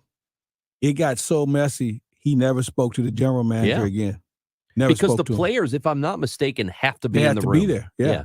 And when you think you're doing a good job and busting your tail and, you're doing everything you can do, and then somebody says, yeah, but, and it almost becomes personal. And some players would take it that way. Yeah. And, there was one guy, you even bring the guy's name up right now, he might start growling. So, and I think Tyler O'Neill learned that last season when he was involved in arbitration. And I thought it had an impact on him in part of his play this last year, along with some injuries. So if you can avoid it, by all means do so, because I can't remember the last time the Cardinals lost an arbitration case. Yeah. It's been like 20-something years. Yeah. And it's, again, you don't want to get to it. I know it can create some very, very ill feelings. But here's the other thing. When you look at the names, okay, Flaherty hurt most of the year. Yeah. So he has no arbitration foundation. Jordan Hicks hurt most of the year. Same thing. Dakota Hudson didn't have the year you thought he was going to have. Jordan Montgomery, new guy on the block, pitched well, not enough real data on what he can do. Tyler O'Neill, we know his story. Andrew Kisner wasn't very good this year. So Genesis Cabrera and Ryan Helsley have elected to move forward on arbitration. Those will be two interesting cases. Helsley comes out of nowhere to make himself an all-star. Cabrera was really good at the beginning of the year, and then he fell off the table. So it will be something we'll pay attention to. I get the feeling that both of those guys will get something resolved before we start playing. We'll talk about the pitching staff. Flaherty has had the injuries, and Hudson, who's in and out of the rotation. Jordan Montgomery. Where's your level of comfort with the Cardinals rotation? And there could be some changes in spring. Nothing huge is going to happen, I don't suspect. No. But what's your level of? Well, I think you never have enough good pitching. Right. And I know when people look at the roster, oh, man, look at all these guys with big league starting experience. I guarantee you by July, you know what we're going to say? Well, we need some pitching. Yeah. Because somebody is not going to live up to the expectation. Somebody will get hurt. Somebody will step up and do a better job than you anticipated. But it's not going to be enough. And I think the big issue with this team is we're looking for an ace. We're looking for a guy that every fifth day makes the other team's job difficult. And if you can get him, then everybody else moves back, and all of a sudden you got a very solid, sound rotation. You also need pitchers because somebody's going to get hurt. I mean, it's the nature of the game for pitchers to have an ouchie or a boo-boo that most pitchers 10 years ago would have said, it's part of the game. But now they want to be cautious. And I always look at Strasburg in Washington. They've never handled a person with kick gloves more than they've handled with him. Still got hurt. And still gets hurt. Yeah. So, but the search is we need an ace. Do we have one within the organization? Well, it could be Jack Flaherty.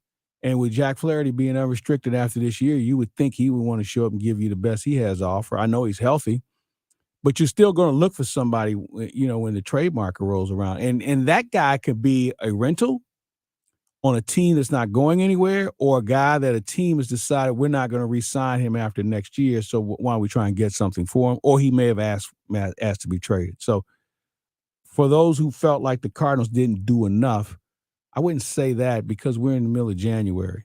Nobody's playing right now. When you need to know about something, if they don't do enough come trade deadline or before, and then you have a gripe. But right now, I kind of like what we have going in because this year, Chris, this will be the most competitive spring training I've seen for position, with the exception of first, short, catching, and third. I think everybody else is in DH from both sides, bullpen. I mean, there's going to be so much competition. And with the WBC taking place, there are going to be some extra at-bats for some guys. And then there's some guys who are trying to save a career. Paul DeYoung, Tyler O'Neill, guys who we've seen flashes of, but over the last few years, it just hasn't panned out. So I really look at this being a very competitive and demanding spring training for a lot of players. See, that's where I am in regard to the rotation, what you said earlier. I don't have any doubt this team is absolutely good enough to win the division, and I think they're easily the favorite to win it this year. But I do have concerns when it comes to next level. It's a playoff. Absolutely. It's a playoff. I mean, you've got teams with Scherzer and Verlander as their top. They're 1-2 in a rotation. Well, how about Philadelphia? Philadelphia sent the Cardinals home in 2, and they made themselves markedly better. Nola and Wheeler. Exactly. Yeah. So you think about those teams, the Dodgers might have taken a slight step back, but San Diego's playing like there's not going to be a World Series after this year. Yeah. I mean, they have loaded up. They have truly stacked themselves, and they signed Soto today to avoid arbitration with him.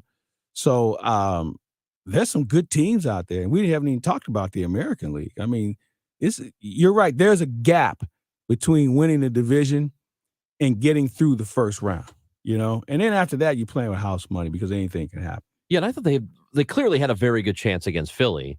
But when the series started, it just, with the exception of that first game, the first game was tight, and we know how it all went down in the end. But I was surprised at how it felt like their starting pitching, at least with that 1 and 2, was so much better than what we had out there. Yeah, you're right. The Cardinals had. Yeah. I didn't expect it to look like that. Well, we saw them earlier in the year, yeah, and I just kind of filed away. I said, these guys, they can pitch a little bit. Yeah.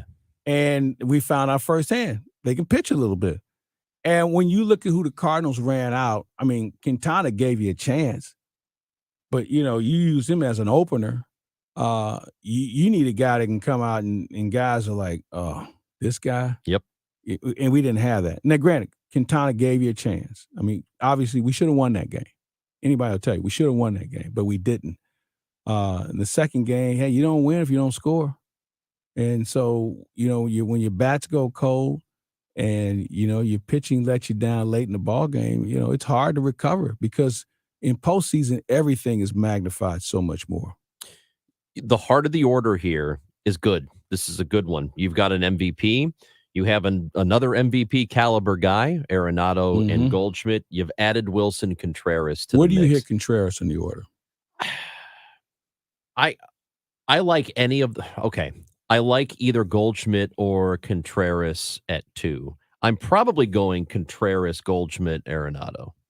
Probably, but I'm happy with No, any of the them. You reason got a why I bunch of asked right-handers because- in a row, but yeah, I don't that think was it my matters. thing. You have a bunch Yeah. of right. I'd like to sprinkle Donovan in there somewhere because of the fact he doesn't strike out a lot. Yeah. Puts the ball in play. You're going to be right-handed heavy though either way. That's true. That's true. Well, you could have Donovan and Gorman and Carlson and Newbar. Those are all left-handed hitters against righties. Yeah. So you could have the balance you're looking for. That's true. And Tommy Edman. But the challenge is for for Carlson and Edman, they have to be a little bit more effective swinging from the left side. Carlson was almost to the point we don't care if he is right-handed. Just get on the right side and swing from the right side. See, that's how I feel about the handedness. It looks good on paper to go right, left, right. But if left, you're not right, left. productive, I almost don't care if your hitters are good enough. It doesn't matter. I agree. Like, I know you want to get late in the game and force the other team to make a pitching change, but if your guys can hit, they can hit anybody. What's the difference? Yeah. Right? I mean, we're fortunate we have Arenado and Goldschmidt who can hit anybody. Yeah. You like to have another 2 or 3 guys that can hit anybody before you have to start juggling your lineup to protect a guy. There are 3 guys that I think we should pay attention to that aren't regulars right now. What are you doing with Nolan Gorman? Is he going to be a left-handed DH, or you want to run him out and play second base over a guy who won a Gold Glove and Brendan Donovan for being a utility infielder? That's one guy. The one guy nobody talks about is Paul DeYoung. If what happens to Paul DeYoung, who's going to be he's in Jupiter, or he was, working with Cardinal guys as far as working with from a hitting standpoint compared to his previous gurus. What if DeYoung comes in and lights it up? Now all of a sudden, now you got a decision to is he make. your right-handed DH who can play some short and some third? Then there's Juan Yepes, who we thought got out to a great start, cool off a little bit, but you can tell he can swing the bat a little bit. So what do you do with him? And then there's the elephant in the room. That's Jordan Walker. Yep. Who everybody's anticipating him having an impact on the team this year. And I would recommend going back and listening to the interview with Bill DeWitt III. We talked to him yesterday. So KMOX.com or the Odyssey app, and you can find the podcast page and you can listen to it. And he talked about the young players, and it does sound like they are fully committed to that. Maybe something happens between now and report date, but as of right now, fully I don't expect think so. this is going to be the team. You All might right. find a utility guy somewhere just for giggles, but I think this is who you're going to play with. Claves, let's stick around, hang out with Glover. I'd love to. That's up next here on KMOX. The cult of personality. I know your anger. I know your dreams. I've been everything. Folks, it's time to put your car payments on ice. That's right. Make no car payments until April when you upgrade this month at St. Charles Hyundai. Whether you're looking to buy, sell, or service, St. Charles Hyundai is giving you amazing savings all winter long.